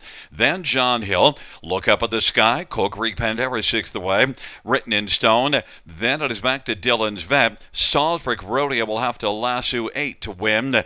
Got away racing last, and they raced their way on up towards that opening quarter. I'm a Cute Little Stalker at 5-1, 26-3. Solid opening panel. Cattle Crush is second. Leave It to Lucan at 14-1 is third as the field comes on towards us. And then fourth is John Hill. John Hill racing in front of Look Up at the Sky. Then Coal Creek Pantera, Written in Stone. Salisbury Rodeo is past one horse, and then it is back to Dylan's Vet. 26-3 opening quarter, and they head up towards the half. I'm a Cute Little Stalker. John Hill to the outside now. At 7-1 is coming to call. Cattle Crush is getting a nice trip in the pocket. Leave It to Lucan's on the inside, racing fourth. Look Up at the Sky is fifth. Coal Creek Pantera back there in sixth. Then Salisbury Rodeo now is lassoed 2, but still has a lot of work to do, and now is coming on the outside, but is about 10 off the lead. Halftime a lively 55-3. I'm a Cute Little Stalker. Cattle Crush. John Hill third. Leave It to Lucan is racing fourth, and then Look Up at the Sky. Coal Creek Pantera on the inside, to the outside Salisbury Rodeo. Dylan's Vet is out wide, and Dylan's Vet is actually making up a lot of ground, and then Written in Stone, it is I'm a Cute Little Stalker. Cattle Crush. Cattle Crush looking to repeat last week and come on and grab the win. Cattle Crush and I'm a Cute Little Stalker. Cattle Crush on the outside. I'm a Cute Little Stalker on the inside. Cattle Crush and I'm a Cute Little Stalker. Cattle Crush says no to I'm a Cute Little Stalker. Salisbury Rodeo came from way back to pick up third, and they're all there for fourth. 153-4. I'm a Cute Little Stalker. Let Cattle Crush get by last week and said this week, that's not happening again. Wasn't going to happen tonight, not with the blinkers on and the horn blowing, right? I mean, this horse was showing signs, knocking on the door in his last couple of starts, and tonight he goes right on through it and goes home in a new life best of 153-4. The Connections will be very happy with this gutsy front end victory. I think the equipment change makes all the difference because, look, I'm a Cute Little Stalker. This is a fully earned victory because raced hard early and late. For sure. And prior to this race, I mean, this horse looked fake. I mean, Jay Harris had this one down into the safety lane. That's just keeping this one calm, cool, and collected. This horse had no inkling of stopping tonight. Check this one out. There's no way this horse is going to lose. Right to the wire. Fought right onto it. Yeah, and did you see that 8 Salisbury Rodeo started to forget about Salisbury Rodeo? The 9 was coming a bit, but Salisbury Rodeo just kept digging and managed to get on to the third. Yeah, after looking at it closer with no gate speed, I figured, wow, this horse could be sitting ninth. And at the quarter mile, you called it. Indeed, he'd have to come from last. He did come from a long ways to salvage a third, but you wanted front end speed in there, and you got it with I'm a Cute Little Stalker. Yeah, sometimes, and look, I mean, the race set up for a closer. It's just that, the one that set the early fractions decided to set all the fractions. Yeah, no, I mean, we mentioned it a few times earlier this evening. Some horses, the body language prior to a race, the body language was with this 3-horse. I loved what I saw on track. I love what I see coming back to the winner's circle. I mean, this horse looks very good still coming back here. I mean, not lathered up or anything. This horse had fun tonight. That's actually a nice price at 5-1 because you're looking at a horse that came in off of 2 really good efforts, finishing second. The equipment change is probably a key for I'm a Cute Little Stalker. I mean, he didn't steal this race. He flat out earned it. He did earn it. I mean, you can look through that page and look for the gate speed. It's all with number 3. And to see this horse win at 5-1, real nice price. Yeah, well, and look, the top 3 that we liked were the top 3, but in the reverse order because we had it the other way around. Always the way. Story of our lives. Yeah, it's 3, 5, 8, 7, 1. And Leave It to Lucan did land on that high five, 14-1 to help it pay a little bit.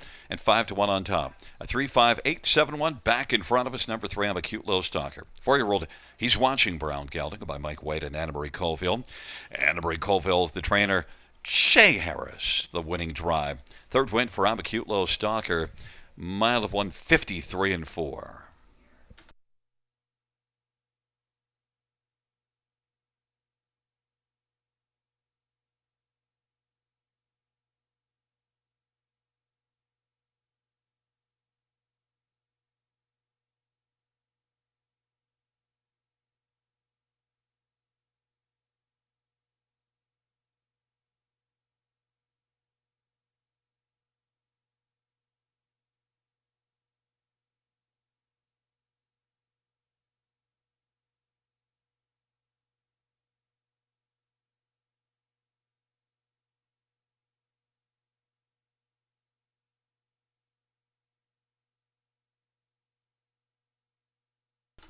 The payouts, 3 I'm a cute little stalker, 1365, 6365. Cattle Crush, 382, 70 and 8.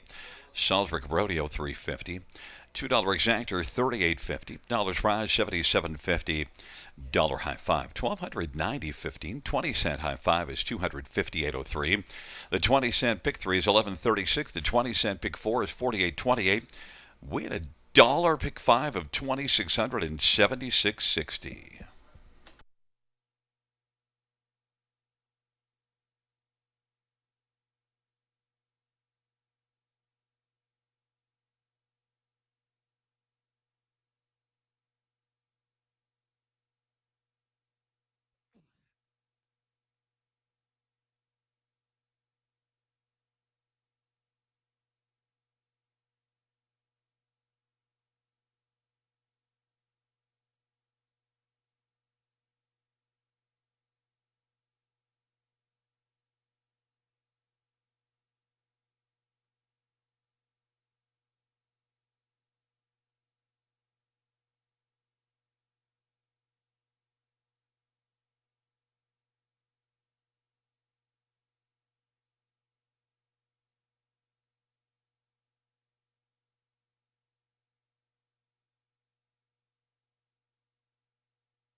Fifth race, so for a finish from the tops of 561-928-437. That's 561-928-437 on the bottom.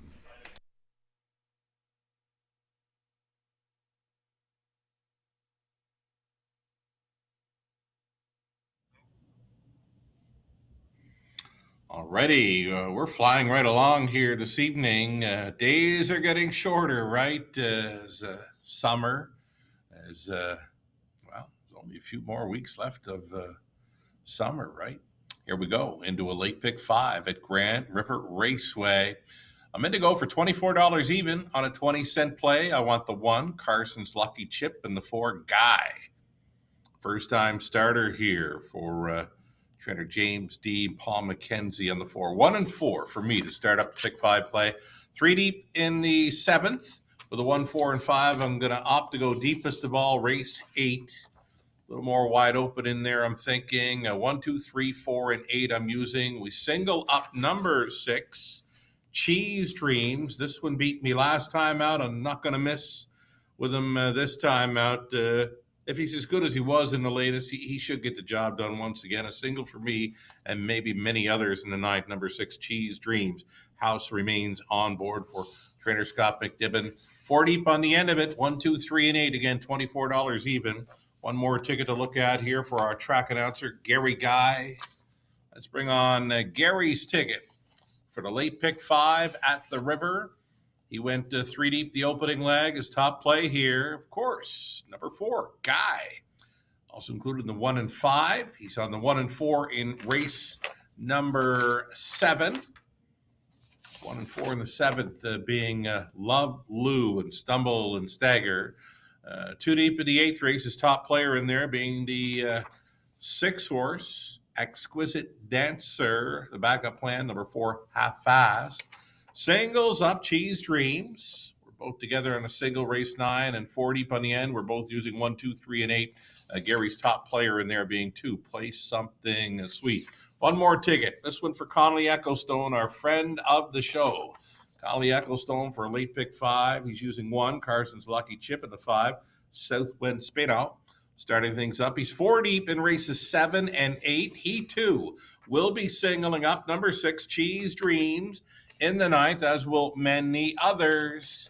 And on the end of it, race 10 for Connolly. He's on the 1, Stylish Stella, along with 4, Calico Sealster. No 2 for Connolly on the end of this pick 5 play. He's in to go for $12.80 on his 20 center. Good luck on this late pick 5 at the River.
Field for the 6th on parade 1, Carson's Lucky Chip. Jason Ryan for Greg McNair, David Carson.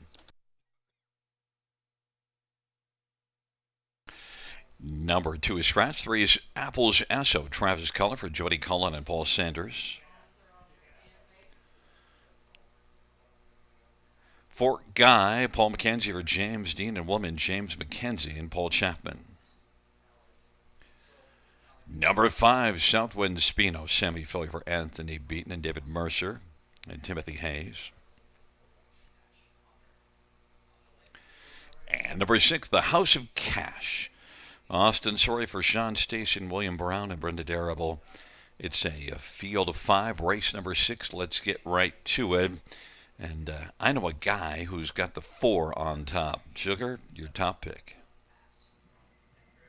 Yeah, I wanted this one. A Son of Sports Writer comes in off a pretty good looking qualifier in the latest over the big track by Mohawk Park. Come home 28 and 2 to just miss in that quali. 156 and 3. Paul McKenzie going on board for trainer James Dean, who had Jody Jameson on board for the qualifiers, but opting for Paul McKenzie here. Guy, it's a big shot to win at first asking here. A 5-2 second choice right now behind number 1, Carson's Lucky Chip.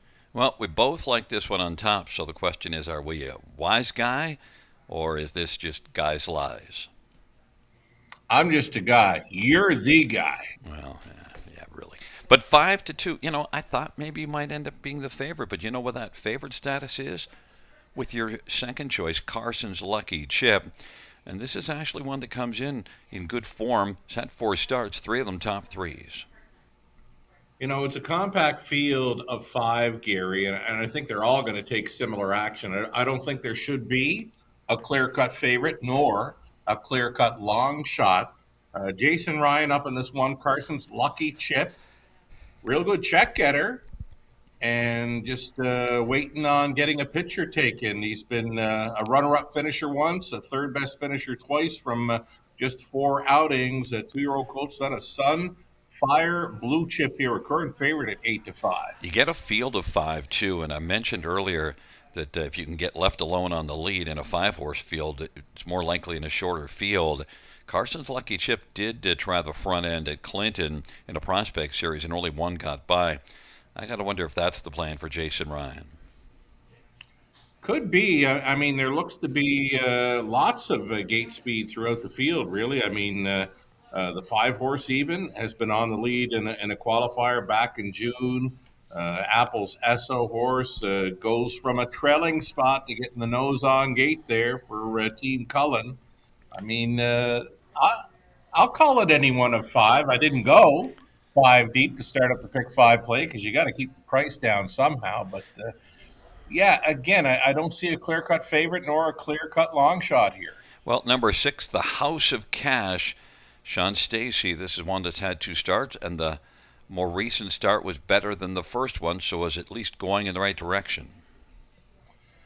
Yeah, big price last time, right? Over 40-1. Did make a move through the third quarter, though did not gain much, but didn't lose much either. Just a good learning curve for the son of Danson Lou, and one to consider here. It's an outside chance. Yep. For the House of Cash. $5,000 yearling purchase, London Classic yearling sales. So they're looking to get a big chunk of their money. Find a bargain there now and then. Yeah, well, that just might turn out to be a bargain because just a 2-year-old Danson Lou that the last race was better, and maybe can build off of that with Austin Surrey here for Sean Stacy, whose barn is kind of heating up. Number 5, Southwind Spino, is one that you do, if you look further down the page, you actually see some good qualifying miles. And in fact, you also see a grassroots mile July the 5th, 54 and 3. Maybe we're sleeping on Southwind Spino and Sammy Filia, Anthony Beaton. Well, Beaton favorite last time outright, but there wasn't a whole lot there. I'm not sure what kind of issue this one might have had last time out, but has had not much go on the end of that latest mile, but maybe can turn things around here today. Son of Bulldog Hanover, and he's a 2-year-old, maiden pacers. You've got inexperience. You've got a first-time starter in the 4 Guy who begins to take the late action. Yes, Guy. Well, Apple's Esso is the only one we haven't talked about, and strange in a field of 5, and we talk about 4. The one we didn't talk about is one sent up by Jody Cullen. That's a rarity. This one just has not kicked in, and last time, Trailer Post ended up beating 12 lengths. Is the most experienced in here. Now, it doesn't quite have an all-bets-off look to him, but that's the sire, and the angle is trailing spot, the nose on gate, like you said. The price is right. But he doesn't. The longest shot, if you want to call him that. Well, now he's a co-longest shot on the board with number 6. You'll see if the plan is to leave, because the whole thing with trailer post to nose on gate is if they're going to be able to use that nose on gate. But Sure. this is an interesting field. We'll see who's going to blast out. I got to believe it's the 4-1 blasting early. I wonder if Jason Ryan's just going to insist on the lead in this compact field. I like that 4 leaving behind the car. Let's go. It's a field of 5. It's the 6th dash, and a wonderful Wednesday night as we are gathered at the river. They are approaching the start.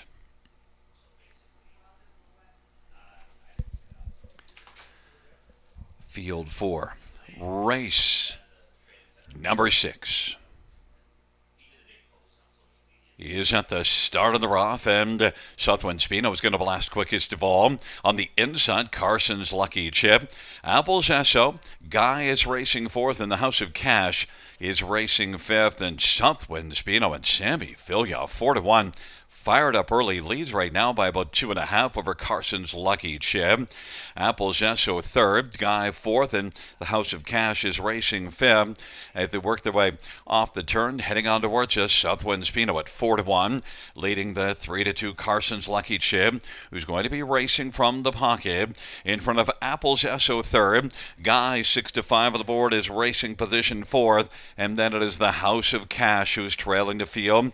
Southwind Spino leads as they head towards the half. That opening quarter was 28-4, and it is Southwind Spino and Sammy with the lead, and Carson's Lucky Chip stalks from the pocket.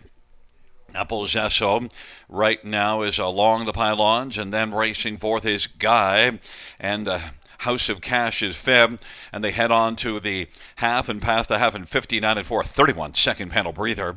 Southwind Spino looks freewheeling it on top, leads by 2.25. The field racing to 3/4. Carson's Lucky Chip racing second, getting some urging to try to close on up a little bit. Guy is starting to move on the outside, but has work to do. Apple's Esso 3rd, Guy 4th, and 5th is the House of Cash, but so far it's been all Southwind Spino, and that lead is about 2. Racing second, Carson's Lucky Chip. Guy is now coming, and now popping out. Carson's Lucky Chip is going to look to track down Southwind Spino. He's got a full head of steam.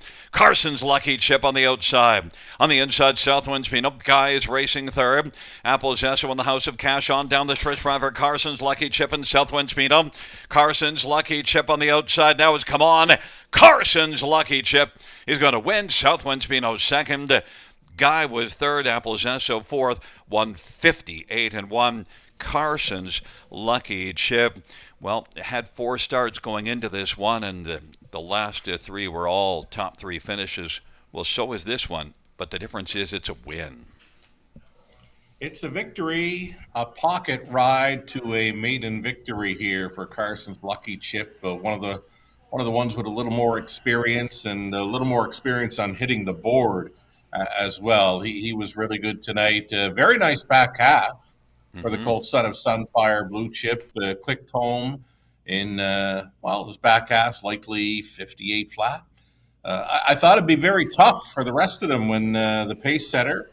Southwind Spino hits the half at 59-4, big breather through the second quarter that you noted. But Carson's Lucky Chip, it was his night. Jason Ryan on for Team McNair. Yeah, and I wondered if the plan was to go to the front, but Sammy left so hard that plan immediately is different. And Sammy did the early heavy lifting, but he had no answer to Carson's Lucky Chip. No answer, but real good improvement for Yes. that Anthony Beaton trainee. I mean, that 5 Southwind Spino, he's got some size to him. And you can tell he's kind of green, too. Yeah. Not fumbly gated, just a big roller along type. He's going to be a big colt. Well, if you're coming in off of 3 7s and a 6th, you're not exactly upset with second. Not at all. I mean, good turning point for him in his rookie season, and I'd be looking for him next time. Yeah, because, with these 2-year-olds, you're just wanting to see the horse improve a bunch, and that's exactly what he did, and you're certainly a lot happier. You didn't get the winner's share, but you'd gladly, I think, before the race started, say, give me second and I won't race the horse. You're right, Gary. When you a 2-year-old want to do is maybe see some improvement week to week and not finished. And even though he was a pace setter and he gave up the lead, he did not finish higher. It's a really nice trip for the 5, but The winner was clear. Well, Carson's lucky chip, and here he is. and Greg got to see improvement from Carson's lucky chip as well. Yeah, indeed. They all race good in there. Carson's lucky chip, a 2-year-old Sunfire Blue Chip Bay colt by David Carson. Greg McNair is the trainer, chasing Ryan's the winning driver. Carson's lucky chip. First win this year in the lifetime. Mile of 158 and 1.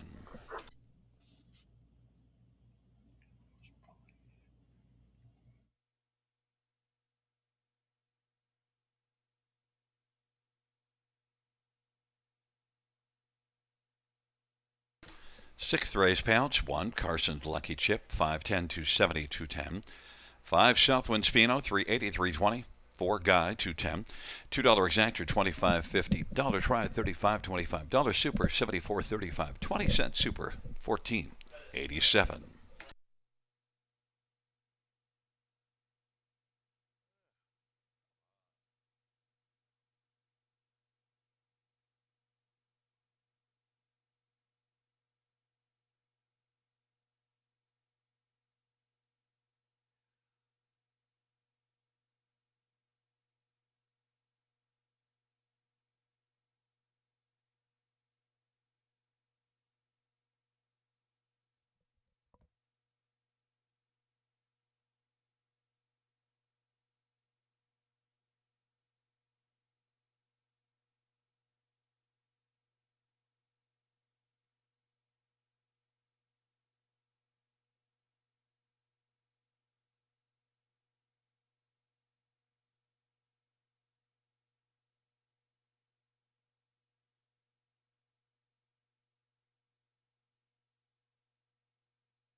Sixth race. Order of finish from the top is a 1 scratch 4 3 2 5. That's 1 scratch 4 3 2 5.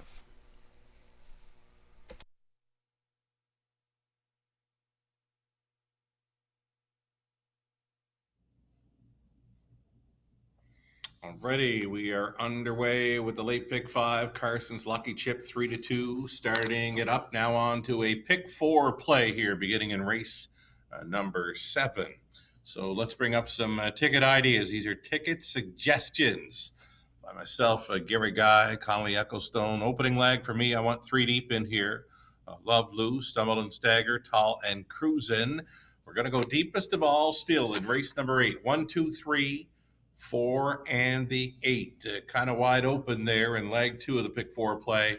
Many will be singling the 6 horse in race number 9, Cheese Dreams, after missing a significant amount of time, tripped out for a 152-3 victory on the return race for trainer Scott McDibbin. Lauren House was on board. I see good things for number 6 in race number 9 again tonight. 4 deep on the end, 1, 2, 3, and 8. $12 even on a 20-cent pick 4 ticket idea. Another ticket here for our track announcer extraordinaire, Gary Guy. Gary has the 1 and 4 pegged in the opening leg. Love Lou with Stumble and Stagger. He continues 2 deep in race number 8. His top player there, Exquisite Hanover, along with the 4 horse, Half Fast, and still a single for Gary in the 9th. He was on Cheese Dreams last time out. He's going to stay there as a single in the 9th and 4 deep on the end, 1, 2, 3, and 8, with his top player being number 2. Play something sweet. Jay Harris, try to double up tonight. That one for trainer Paul Cameron. 320, only 320. If you're going along with Gary, you can play his ticket for $1 base at $16 even. One more ticket for our friend of the show, Connolly Ecclestone. Connolly, 4 deep for the first couple of legs. In the 7th, he's on Love Lou, Stumble and Stagger, Tall and Cruising, and also including the outside starter, Wicked Wanks. 4 deep for Connolly again, race 8, Trouble with Maggie, with Panther Momium, Half Fast, outside to Solitary Dancer. Race number 9, single, Cheese Dreams. How many people are going to be singling up that 6 in race number 9 for these late multi-leg wagers? There will be many. Final race of the evening. Connolly goes the way of 1, Stylish Stella, with the 4 Calico Seals. They're $6.40 on a 20-cent pick 4 play if you want to go along with Connolly. A little over 2 minutes. Now it's a minute. We'll help him on post parade here soon. Your track announcer, Gary Guy, with the call of race 7.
Field on post parade for the 7th one is Love Lou. Scott Quiller for Lacey McCabe and Glenview Livestock. Number 2 is Sansucci, Evan Stevenson for Walter Whalen and Chris Nickel. Number 3 is Red Hot Power Play. Brady Golliers for Chris Bell and Alan Melnick.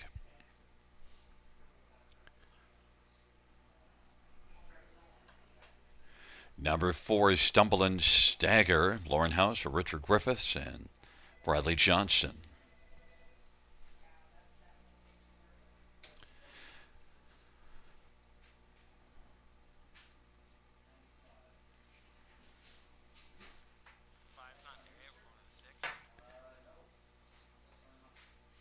Number 6, Wicked Wanks. Travis Collin for Pat Houdan at Valpar Stables. And 5, Tall and Cruising, Austin Story for Jason Libby and Doug Dunbar and Brad Dunbar. Field of 6, race number 7. And that's the Grand River Agricultural Society Scholarships Recipients Pace.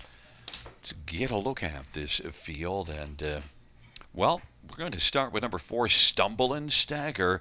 6-1 on the board for Stumble and Stagger. And one that really raced well last time out. It came closing hard, just missed finishing second, but has 9 top 2 finishes in 13 starts. Oh, crazy price right now. I mean, if you can get anything close to 7-1 come post time, hop on board, folks. Just a couple of victories, but 7 runner-up finishes in this one's 3-year-old season from 13 outings. This horse is starting to get it. I mean, he's come a long way since I first saw him in London. Lauren House getting along fine. Trainer Richard Griffiths co-owning with Brad Johnson. All kinds of time for this 4-horse. Yeah, and he shows that big win July the 11th at Sarnia, winning by almost 13 lengths and 153-4. So, you know, he's got some serious wheels, and I think he could go pretty quickly here. But not the one I used on top. You went to Tall and Cruising second, and look, this is one that was a winner here just 2 races back in 53-4. Yeah, real nice animal. That's a big trip from well off the pace. I mean, they got down to the half in that one, 54, so it did set up for a closer, and the Colt Son of Yankee Cruiser would get home best of all in that one. Didn't have that big kick that we saw at the start that he won, but he did manage a third last time out, but I'll try him again, 5-1, decent price. Your next pick is the one you didn't get the memo on, Love Lou, that Love Lou is going to be just heavily bet here. 27-1 final quarter, last time out to win by 2.5 and 54-1 at Mohawk. For me, this horse is absolutely overbet right now. I mean, this is a 2-year-old going up against older horses, and plus the rail, not one of the better posts to leave from here at Grand River Raceway. I want my horses leaving behind the car most times. But, yeah, for me, 3-5, a 2-year-old against older horses, I can't get there. We did have that situation, I forget the horse, earlier this year where it was a 2-year-old that was just too outstanding. And he crushed Dave Maneri 2-year-old that came in, yeah. Yeah, and I expect Love Lou to be large. 3-5 is tough, but definitely. Very. You know, that last start is outstanding. And actually, the start before it, he actually went quicker. It's just that the mile went faster. So he paced in 53-3 in his debut mile as a 2-year-old on August 6th at Mohawk. So Lacey McCabe's got herself a really nice one here. Scotty Coulter driving 3-5. How about number 3, Red Hot Power Play? They've shortened up the hobbles an inch, and this is one that so far the form coming in not good, so maybe tightening up the hobbles, maybe you can get a little more out of this one. I like the look of this horse, actually, Gary. I mean, son of Shadow Play coming in off what we'll call just not quite as fast. 5/8 track as Grand River. They're coming in from some starts at Kawartha, Georgian Downs. There is a start in 54 over Georgian, so for me, that's good enough for 53 or 54 for sure at Grand River Raceway. This one gets an outside chance. You know, the price at 6-1. I'd take the 3 right now over the price of 1. Love Lou at 3 to 5. Again, still way over bet. The 3 Red Hot Power Play actually was really good in June at Georgian Downs. That was the nominators at 2. Then this horse eventually moves up to nominators at 3, and he just could. Well, first of all, one of the problems was he had 2 post 9s and a post 8 at Georgian Downs, so that didn't help his transition to non-winners at 3. One of those actually, the post 8 was the last of the non-winners at 2 as well, so he didn't have any post position luck either. This 3 is going to be much better. Book it, Gary. A 6-horse field, no shot this horse is going to be way back in here. I mean, he's a real good price. I'm not saying he can win it, but I love him for a top 3 right now, and he looks great going behind the gate. He's a good-looking chestnut, and he wants to get racing, and as a former redhead before I became a whitehead, I should be fond of the chestnuts. I've always been a fan of the chestnuts. It's a field of 6 for race number 7. Love Lou is on the board right now at 4 to 5, but your top win sugar, Stumble and Stagger, right now is sitting at a nice 5 to 2. It's a field of 6, the 7th dash.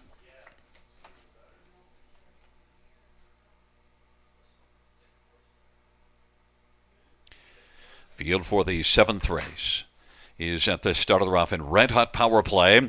Right away is going to skate out quickly with Love Lou on the inside. Stumble and Stagger, Sansuchi, Tall and Cruising, and Wicked Wanks. It's Red Hot Power Play who's continuing to skate on the outside, but Red Hot Power Play and Brady Golyers had to take back and find a seat because Love Lou and Scotty Calder says, I'm loving me some front-end action. And Love Lou, the 3 to 5 favorite, has taken over. Red Hot Power Play now is going to race second as they come on towards us, and then it is Stumble and Stagger third. Racing fourth is Sansuchi. The trailing pair are Tall and Cruising and Wicked Wanks. It was a 26-4 opening paddle. Love Lou and Scotty Calder has the lead as they race up towards the half.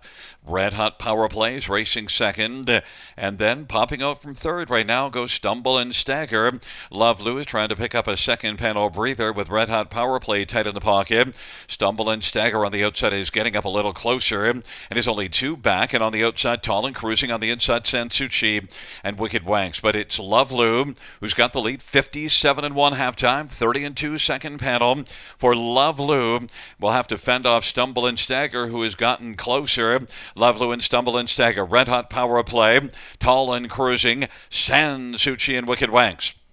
They head by 3/4, and Love Lou is starting to get away a little bit. And Love Lou has a lead of about 2 1/4, 125 and 3 the 3/4 time. Love Lou, Red Hot Power Play isn't done and is closing ground. Red Hot Power Play wants to power on by Love Lou as they turn for home. Stumble and Stagger with another move, and then on the outside, driving late, here comes Tall and Cruising. It is Love Lou, though, who's dug in. Love Lou had more in reserve and is going to cruise on and win it by 2 1/4. Red Hot Power Play second, 3 across the track for third, 154-2. Love Lou, this 2-year-old was just too good for the 3-year-old sugar. Yeah, young 2-year-old against age pacers, and just too much pony for them, and it was not easy for him. I mean, you got to love those horses when they turn for home, and it's the big white blaze on their face. They're so easy to spot as a race caller. But Love Lou put away the challenge of Stumble and Stagger, and then he's got to deal with a Pocket Rocket and Red Hot Power Play. And I thought turning for home, this colt might be a little bit vulnerable here, but finds another gear late. I mean, how many gears does this colt have? Made a believer out of me. Yeah, and he's just one of those ones that, well, like you said, I didn't get the memo because he raced like he would have beaten them if they did this 100 times. He'd have won 100 times. And, you pulled out Red Hot Power Play, who was going to race well. And Red Hot Power Play is for a horse for us to watch, even though he's not the winner, because he really did come on this chestnut to race a lot better. He was well off form, and this shortened up the hobbles and raced a lot better. I think that and the shorter field, too, right? He wasn't going to be too far back, but this colt, Love Lou, a son of Sweet Lou, makes it 2 for 2 on the big track, Woodbine Mohawk Park, and now gets it done around the 5/8 of Grand River Raceway downtown in Elora. Well, I singled him on the pick 5, and I was being pretty bold with this 2-year-old, but when I watched him race, I guess I wasn't as bold after all. Well, this would be one that I didn't bother going back and watching the replay because I've said it many times before. I just have a hard time going with young horses against olders. But It's again, this young colt makes a believer out of me. Well, I'll say what I said that other night. Generally, I think you're right, but there are exceptions, and that horse of Menares the other night was the exception, and Love Lou gets added to the exception list. Oh, he's got the big sweet Lou stamp on his face, the big white blaze, and now he's going to get his picture taken at the river. Nice winning mile. Wonderful. Congratulations to the connections here. And coming back in front of us is one Love Lou, a 2-year-old Sweet Lou Bay colt owned by Glenview Livestock and Cheryl Cherry. Lacey McCabe, the trainer. Scotty Coulter, the winning drive. It's the second win in 3 starts for Love Lou. Mile of 154 and 2. And out to trackside, we'll have the Grand River Agricultural Society scholarship recipients group. And congratulations to all of our scholarship recipients enjoying their night here at Grand River Raceway.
Seventh race, one Love Lou, 330, 250, 233.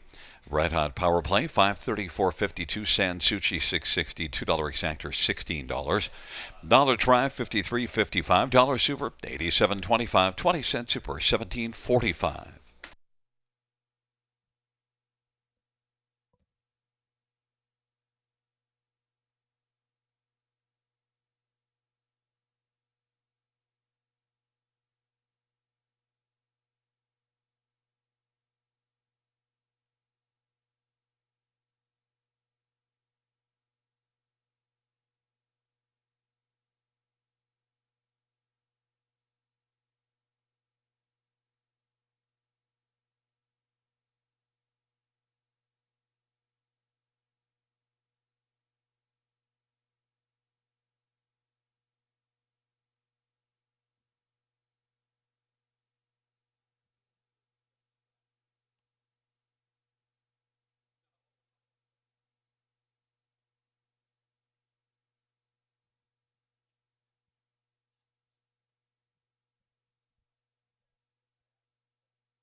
Man's in race number 9. Number 5, Call Sign Rooster is scratched. Race 9, scratch 5, Call Sign Rooster.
Seventh race order finish from the top. 1, 3, 2, 4, 6, 5. That's 1, 3, 2, 4, 6, 5 on the bottom.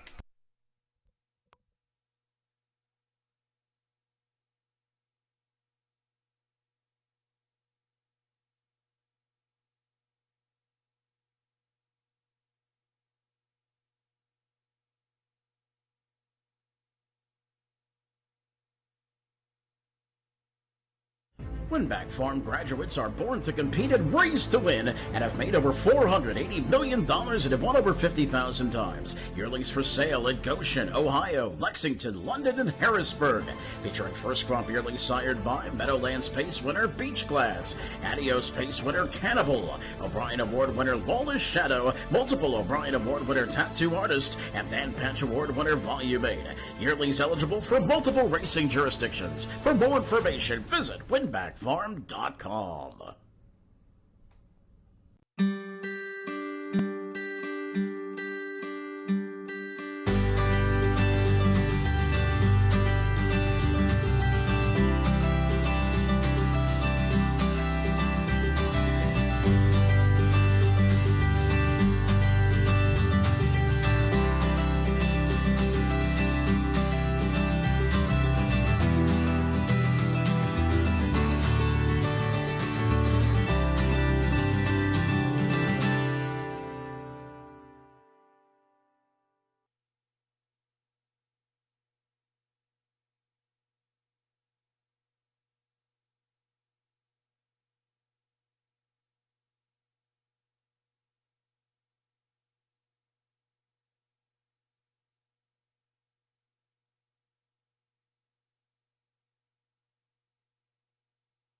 Field on post parade for race number 8.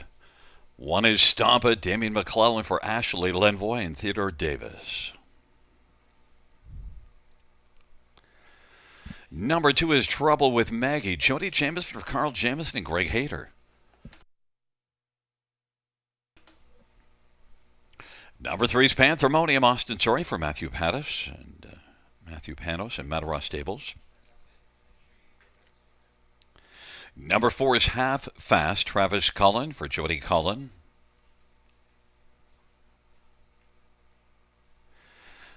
Number 5, Ace 44 Coco, Jason Wright for Craig Gilmore. Number 6, Exquisite Dancer, Brady Gollier for Jared Mann and Ron Nobes and Allison Hepburn.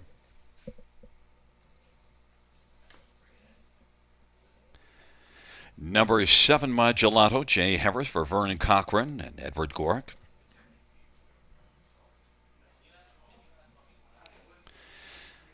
Eight is Solitary Dancer, Lauren House for Brittany Kennedy and Money Clipper Racing and Sean Buston. And number 9, YS Flower. Number 10, Paul McKenzie for Joe Pereira and Imagine Stable. Field of 9, race number 8. Let's get a look at this field. And, well, Sugar, I thought this was an enormously wide open dash, but the fans have decided who they like, and they've narrowed it down to the 2 and the 4. Well, you averaged that out and started off with the 3, Panthermonium at 7-1. I want a price player here, Gary. Yes. I mean, this is where I've gone deepest of all on the multi-legs. I've used the 1, 2, 3, 4, and 8. My top player being number 3, Panthermonium. Doesn't seem to have a problem getting around Grand River nor Georgian in 54 speed. Going out for the trainer Matthew Panos, Austin Sorry on board. I'm not sure what we're going to see for gate speed. But I think this is an improved post. I mean, this horse has been sitting near the back of the bus each and every time. And, if she can show some early speed, maybe to sit in the front half of the field, her chances will improve greatly. She was good in limited action here last year and did win in 54 here. Panthermonium winless in 7 tries this year.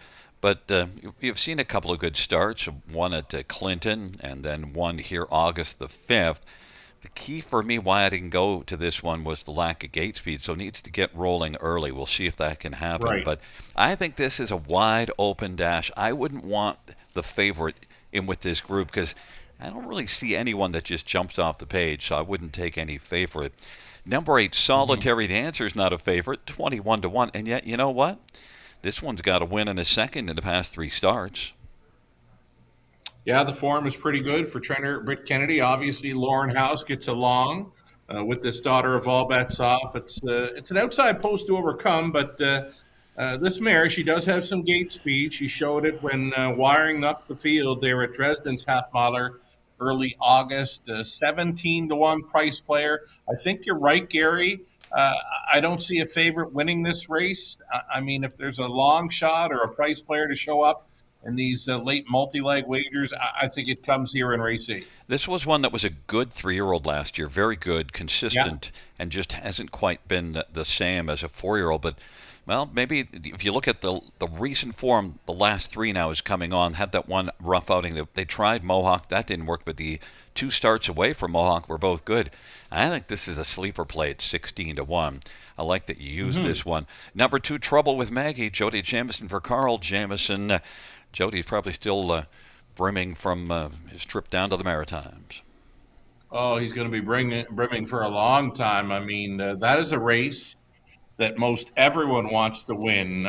I mean, it's become so prestigious. Carl and Jody now the second father-son team to win the Gold Cup and Saucer, along with Tyler and Dr. Ian Moore. So Jody on the big victory aboard 5th and 5. Fastest Gold Cup and Saucer of all time, 149-4 Saturday night, and back in Ontario doing his thing. And Morning line favorite here, and 6-5 action right now. I mean, Jody's on board for a couple of tries with us tonight, but this might be his best one. Problem with this one was really good. A couple of starts back in June has kind of fallen off, and that last race was 55-4, but well beaten. The sixth was maybe just attending too quick a pace. The race went in 51 at Georgian. Oof, that's a big mile over that track. How about number 4, Half Fast? Just a quick thought there. Big trips, recent starts, Woodbine Mohawk Park, but the starts over Grand River Raceway, I just couldn't get there. 2-1 action for me, over bet. I'm taking a flyer on Exquisite Dancer at 18-1. Brady Golyer's Jared Mann was a winner at Georgian, and the nominators a 2-3 back. And, I'm taking a flyer at a price because I think this is a wide open dash, so that's my flyer. It's a field of 9 for race number 8. They're entering the backstretch.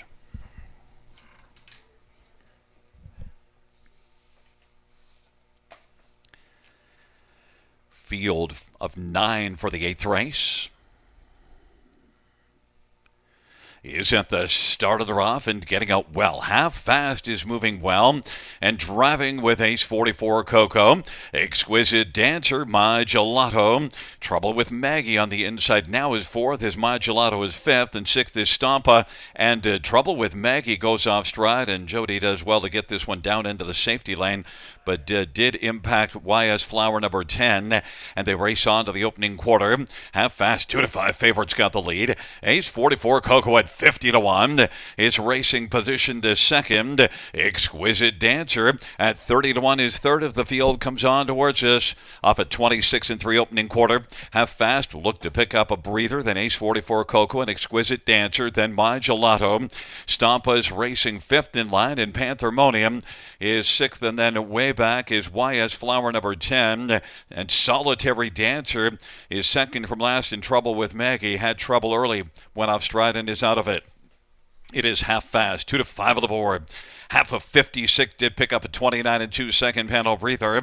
Ace 44 Coco is second. Exquisite Dancer is dancing third, but Half Fast is on fire. And then My Gelato is fourth, and Strampa fifth, and Panthermonium is sixth and has a lot of work to do. Half Fast as they race their way on towards three quarters. Half Fast leading. Ace 44 Coco, Exquisite Dancer third. Three quarters in 1:24. And Half Fast has been really fast so far, but now Ace 44 Coco is looking to pull a huge upset, and Half Fast is getting some urging. Half Fast and Travis Cullen if they turn for home. Ace 44 Coco trying to collar Half Fast, but Half Fast is dug him, and Half Fast continues on. Half Fast was sharp to the finish and was able to hold off Ace 44 Coco. Exquisite Dancer third. Panthermonium came on to get fourth, 153-3. Well, Half Fast was heavily bet. Sugar, I'm not upset that I didn't cash a 2-5 horse or take that one on top, because I just didn't see any horse deserving that level. And, Half Fast maybe proved us wrong, but 2-5. Yeah, I didn't see that coming in that field, a 2-5 favorite winning it, because we both called it kind of a wide open affair. Well, the 50-1 bomber in the pocket, Ace 44 Coco, certainly made things interesting through that final quarter. She tried her best, but the heavy favorite would not be caught tonight. 53-3, gate to wire victory for Half Fast, but again. Lots of props for that big long shot finishing second at 50-1, Jason Ryan for Craig Gilmore. One of the reasons why I didn't like this one, when she was here, she didn't race all that well, and then went down to Mohawk and actually was really good and ended up winning in 52. But the last race at Mohawk, it was okay, 53. But here's the other thing. Half Fast was moving from, that was the winners under, the very bottom class that she struggled in here. This is supposedly a tougher bunch, but she kind of said, nah, they're not that tough. It just seems like she went down to Woodbine Mohawk Park and picked up a whole lot of confidence with the first and second. I mean, racing at an $8,000 claiming level, right? And then, like you said, she kind of meets up with a bit tougher competition tonight, but you wouldn't know it. I mean, it's a heavy favorite on top, big prices underneath. Nice pick, by the way, with number 6, Exquisite Dancer. 30-1. third best finisher. I know you were looking for a price player. Well, you did good to get third in there, pal. Yeah, but as I said, the thing with 2 to 5 horses, if you miss one, who cares? There'll be another favorite coming by in 20 minutes. Well, I'll tell you what, tries and supers probably come back okay because those are big bombers underneath the heavy fade. Back in front of us, number 4 is Half Fast, a 3-year-old Big Jim Bay filly, but Jody Cullen, who's also the trainer. Travis Cullen, winning driver. Third win this year for Half Fast, and third lifetime. Half Fast, 153-3.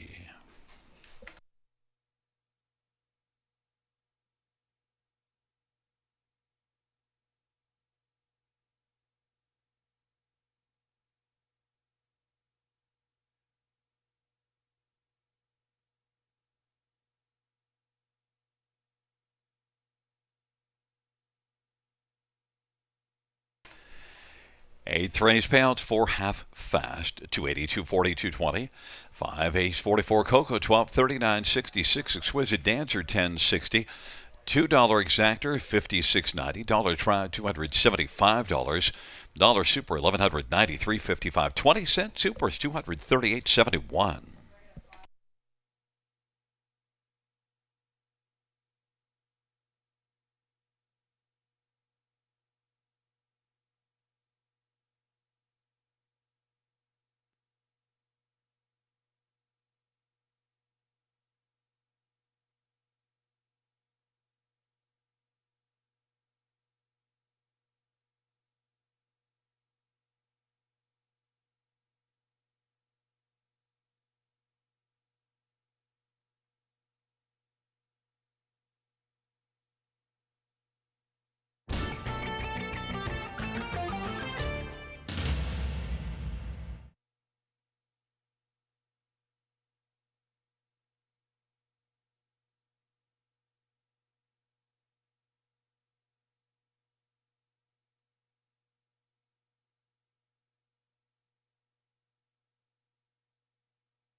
Eighth race sort of finished in the tops of 594, 123, 678. That's 594, 123, 678 on the bottom.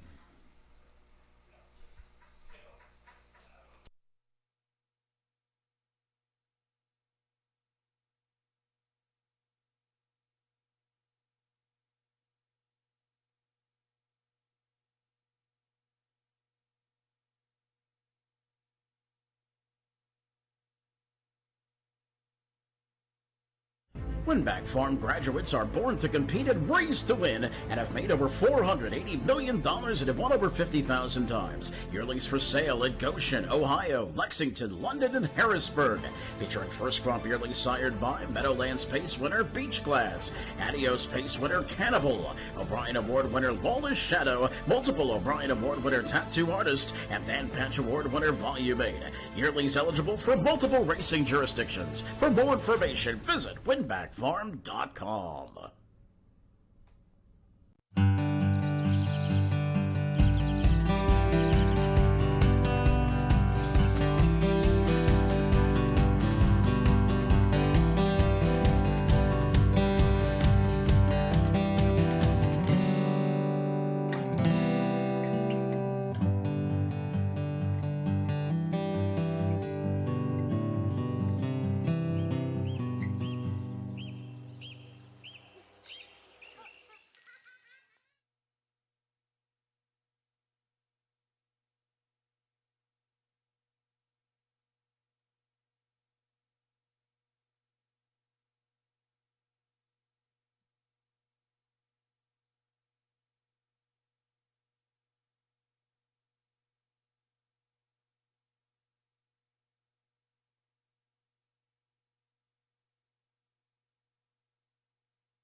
Field on post parade.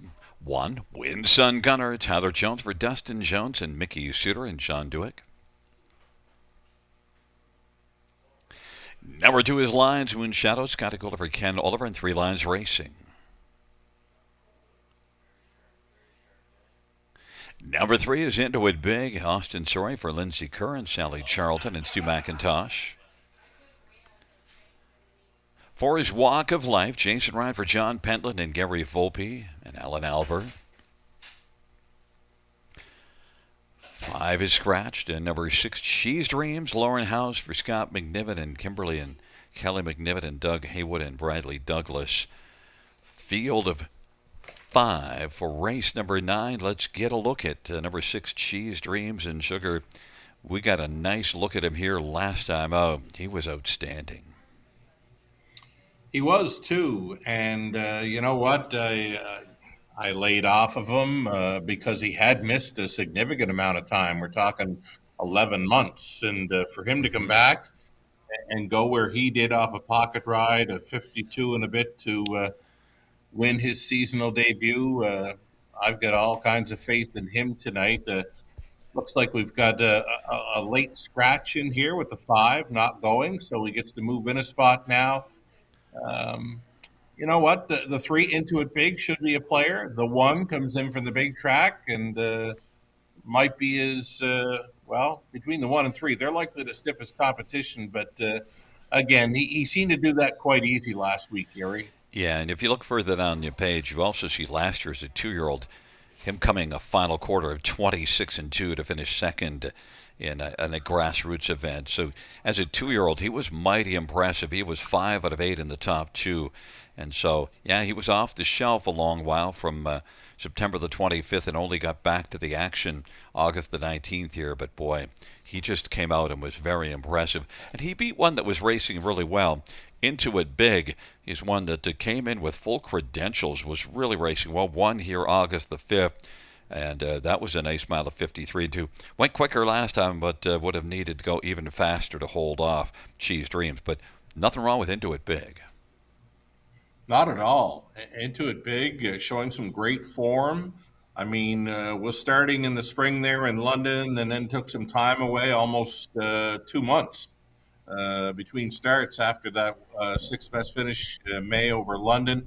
But has since come back to be first or second in every start. Those starts have been at Sarnia and right here at Grand River Raceway.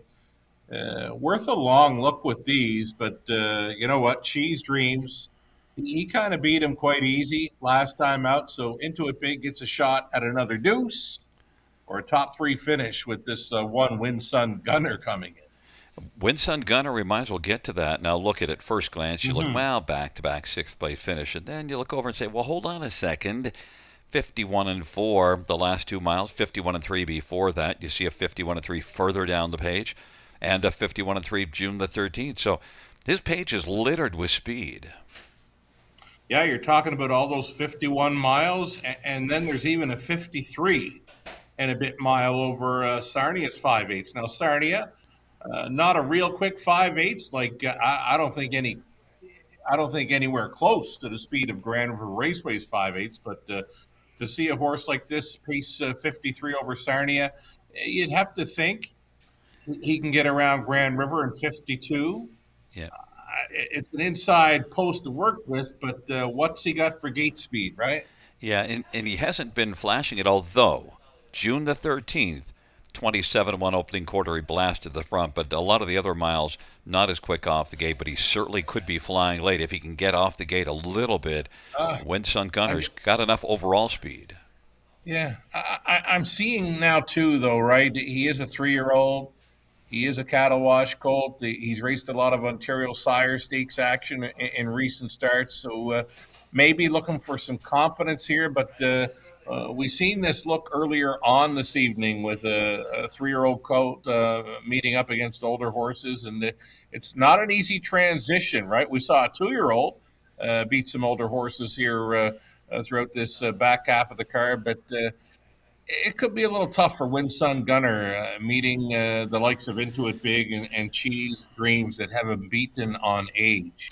Yeah, and then Lions Moon Shadow was good here June the 24th, got a nice off-the-pace win, came on up gradually moving on up in the mile and one, and then came out with a nice second at Georgian the next time out. But since then, it's really fallen off.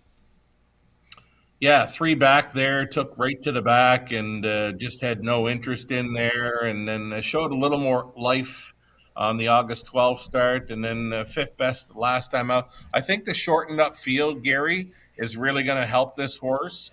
I mean, longest shot on the board right now, but I could use this horse for 3rd or 4th with the reduced field of 5.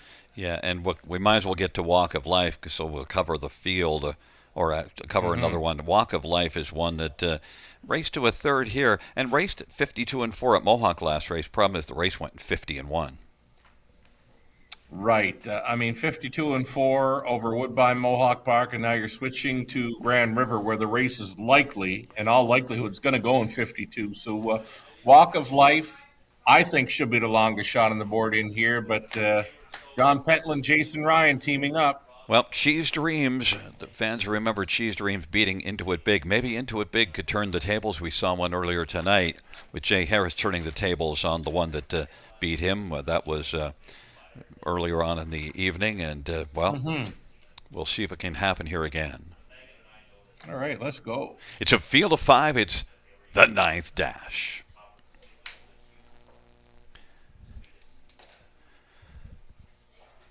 Field 4, race number 9 is at the start in the rough, and getting out alertly right now is Walk of Life, and Walk of Life is also bursting out with Lion's Moon Shadow on the inside, and then Cheese Dreams is right now mid-pack 3rd, then Wind Sun Gunner Into It Big is going to take back and be racing back trailing the field right now as Lion's Moon Shadow is trying front-end tactics at 35-1, and then Walk of Life at 30-1 is second. Wind Sun Gunner 3rd. Cheese Dreams found a seat on the inside in front of Into It Big. As they race off the turn of the field comes on towards us. Lion's Moon Shadow, a 26-2 strong opening panel. Lion's Moon Shadow and Scotty Coulter at 35-1's got the lead. Walk of Life is enjoying the view in the pocket. Wind Sun Gunner at 8-5 is racing 3rd right now and works in front of Cheese Dreams, who's the even money favorite. And Into It Big is further back, and Into It Big at 2-1 is trailing the field.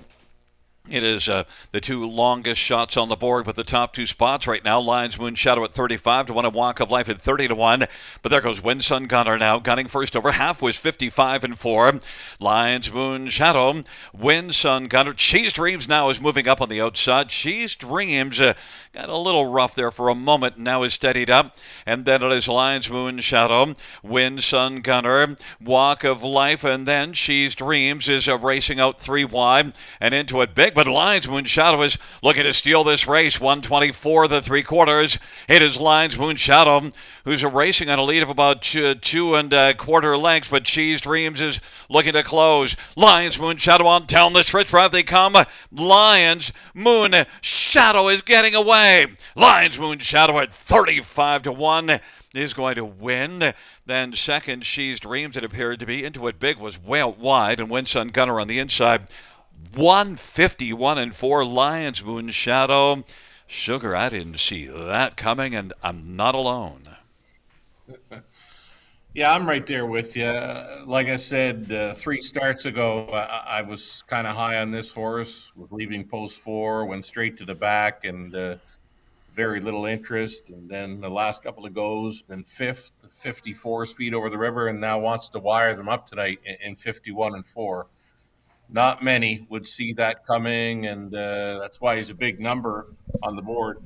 I know when the 1 Wind Sun Gunner began to make a move up towards 3/4, it appeared that he might have hooked wheels briefly with the 4 Walk of Life. They got and that might have caused a ruffle of feathers for 6 Cheese Dreams, who was following up that move from Wind Sun Gunner. So things happen in a horse race. And it went the way of Lion's Moon Shadow. I mean, we liked this horse for a top 3 or 4 finish, but never saw the win. No, and it's no shot. It's close for second, actually. Into It Big is way out wide. I wasn't sure because when they're separated by a lot, then it's harder to tell. But, Lion's Moon Shadow got that opening quarter. And if you look down the page, the last time this one raced well was the last time this horse was up closer to the pace. Yeah, and I mean I can still remember the start, July 29th, when leaving post four. I mean, I thought the price was right, 5 to 1, and there was no early speed on that occasion. And then wants to go out tonight, 26-2, 55-4, home in the new speed badge, 51-4. Again, it's very hard to find that mile. Well, he's now a holder of a mark of 151-4, and certainly he will not be at 35-1 next time out. No shot. Back in front of us, Lines Moon Shadow, 4-year-old Poppy Rob, Hanover Bay Gelding, owned by Three Lions Racing. Kenny Oliver is the trainer. Scotty Coulter, the winning drive on Lions Moon Shadow, 151-4, a new lifetime best.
Ninth race payouts to Lions Moon Shadow, 74.80, $21, 11.80.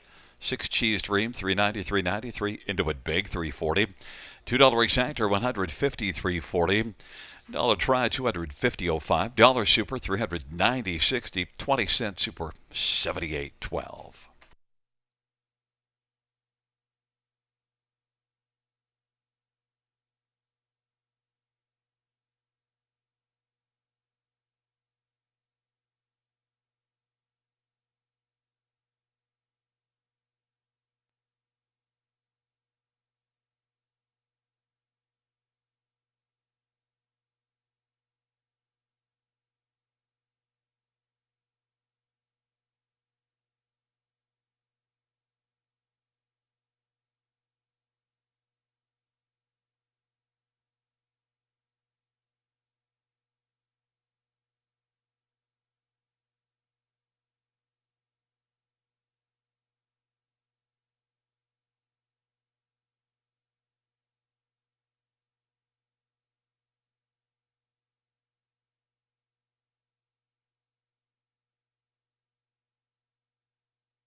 Ninth race, sort of finish from the top.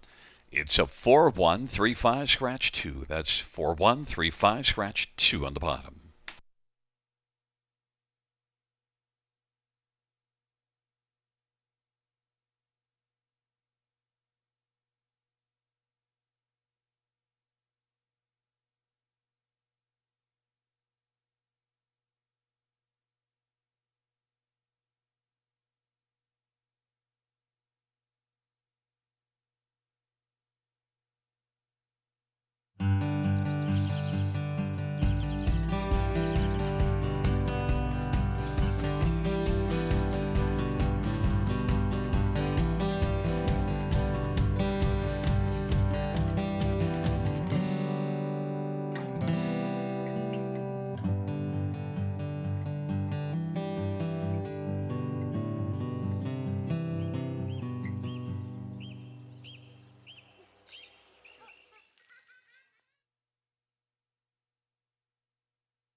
Field on post parade 1, Stylish Stella, Sammy Flea for Jimmy Copley and Kimberly Eaton at Max Webster Stable.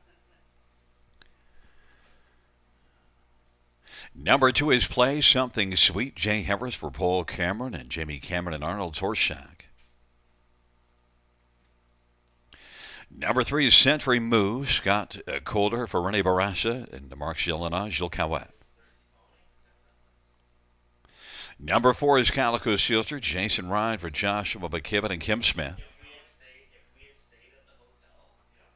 5 is Woodmere Oduya, Jody Chamberson for William Ham. Number 6, McWicked Move, Paul McKenzie for Brent Dunbar and Dorothy Dunbar. Number 7, Sunflower Hanover, Lauren House for Melissa Loyer.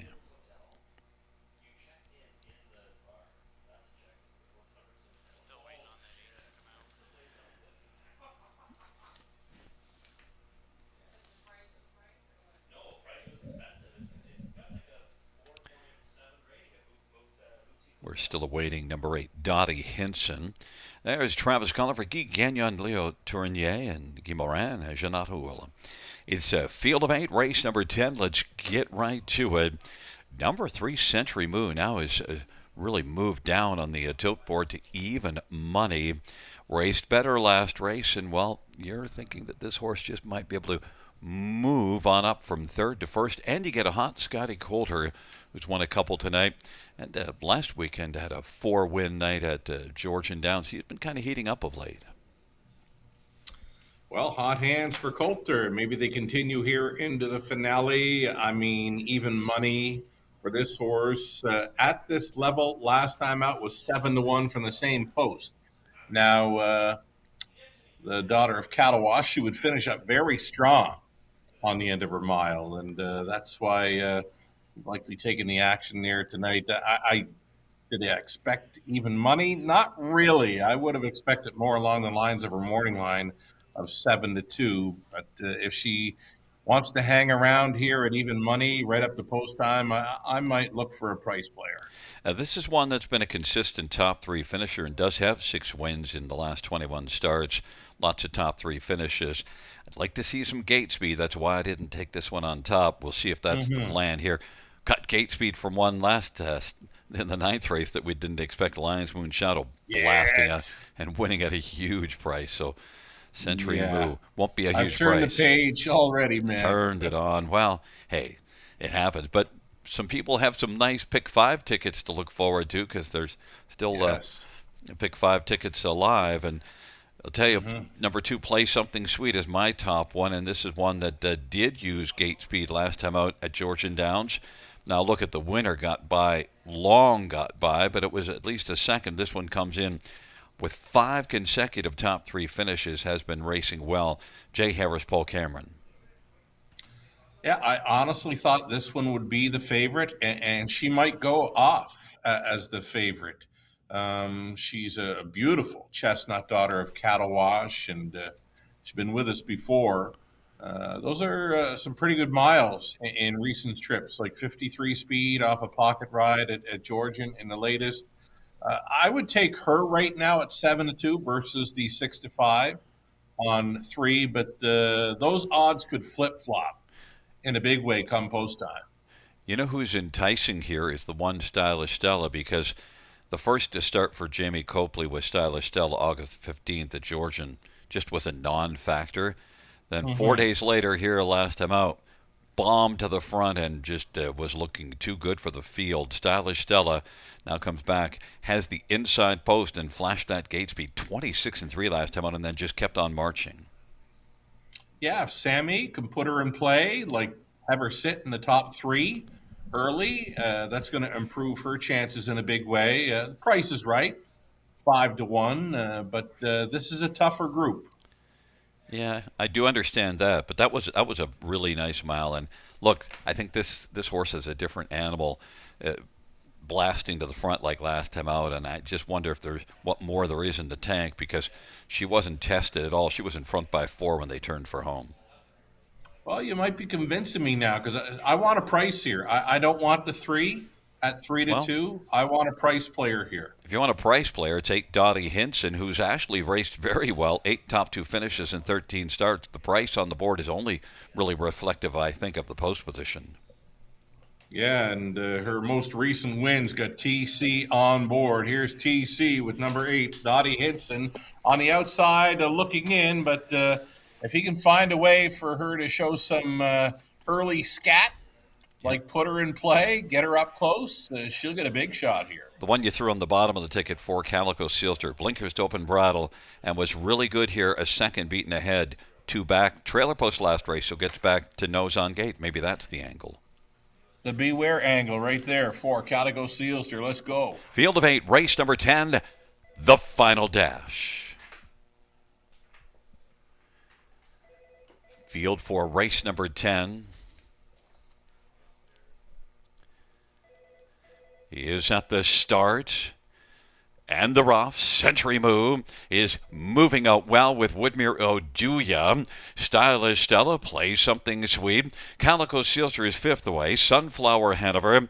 Then Dottie Hinson. McWicked Move. It's Century Moo.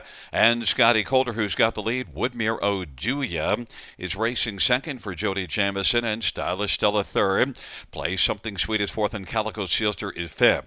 Then Sunflower Hanover. Dottie Hinson. And back to McWicked Move, and they race their way off the turn, heading on past his 26-2 opening quarter. Century Moo did move right out early to take the lead.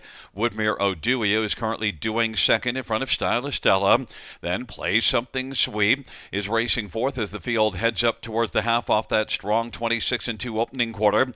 Calico Sealster is underway on the outside, being followed by Dottie Hinson.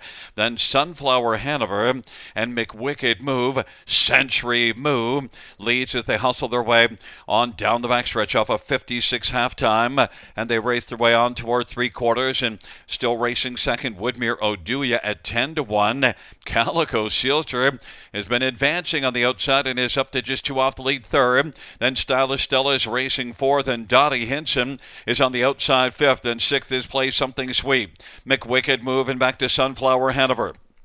It is Century Moo as they move on by 3/4, 124-4. Century Moo, Woodmere Oduya is looking to pounce late, and then Calico Sealster. Dottie Hinson's in play, and down to the inside, Stylish Stella, and out wide as they come on down the stretch is Play Something Sweet, but it is Century Moo who keeps on moving well. Century Moo is going to win. Finishing second was Woodmere Oduya. Calico Sealster third, 3 across the track for 4th, but it is Century Moo and Scotty Coulter. I mentioned Scotty's on a bit of a heater. The only knock I had on Century Moo, and why I used this one further down rather than on top, I wasn't sure if there was enough gate speed. Well, you know what? I'm sure now there is. Yeah, I mean, we didn't see much for gate speed. I mean, she sat near the back of the bus last time out, but she flew home. The only knock I had on her tonight was the price. I did not see her going away as one of the heavier favorites in here. But the night Coulter's had, though, you'd have to figure he'd put her in play, and he did just that. Another gate-to-wire winner for Mr. Coulter tonight. Another race where Scotty blasted out one that just wasn't showing recent gate speed. And last time out, Century Moo, Scotty drove this one, got away 7th from post 3, and I guess Scotty said, you know what, I think I need a different plan of attack. Exactly. I mean, he was leaving all day long with this horse. Century Moo took no prisoners. Woodmere Oduya, I was pretty high on her last time out, but she kind of faded late, so I got away from her. And what does she do to me tonight? She wants to be second best with Jody on board. At 10 to 1. And, yeah. You know, but I mean, look, you took Century Moo on top, so credit for that. And, look, I just faulted the gate speed, but I don't fault that anymore.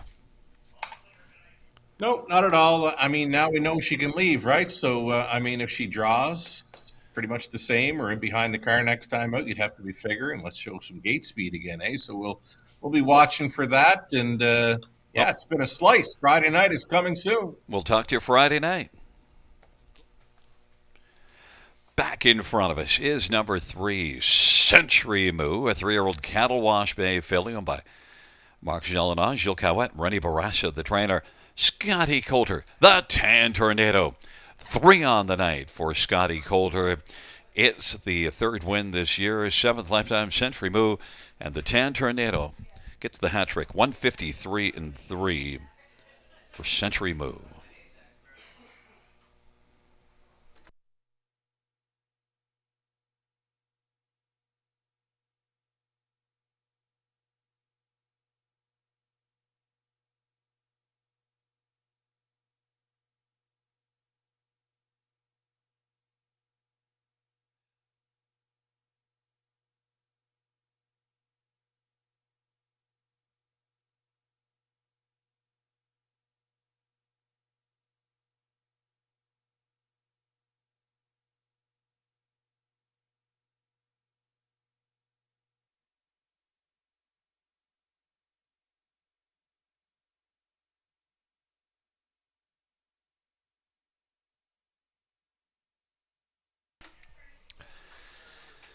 Tenth race, number 3, Century Moo, $6.55, 10, $3.25. Woodmere Oduya, $11.550. For Calico Silster, $3. $2 exactor, 60.10.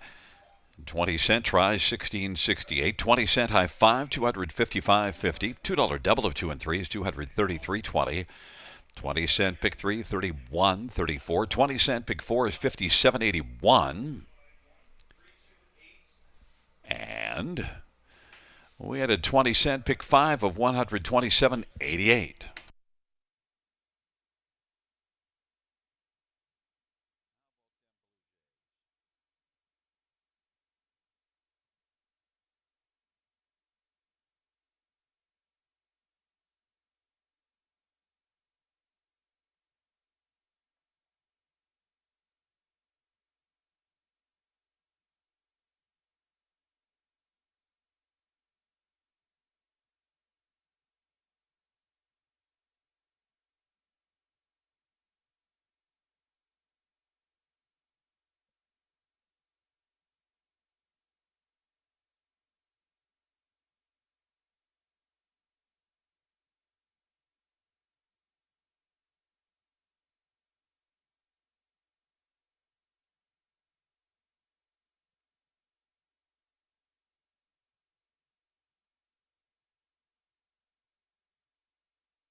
Tenth race, order of finish from the top. 451-328-76 scratch. That's 451-328-76 scratch on the bottom.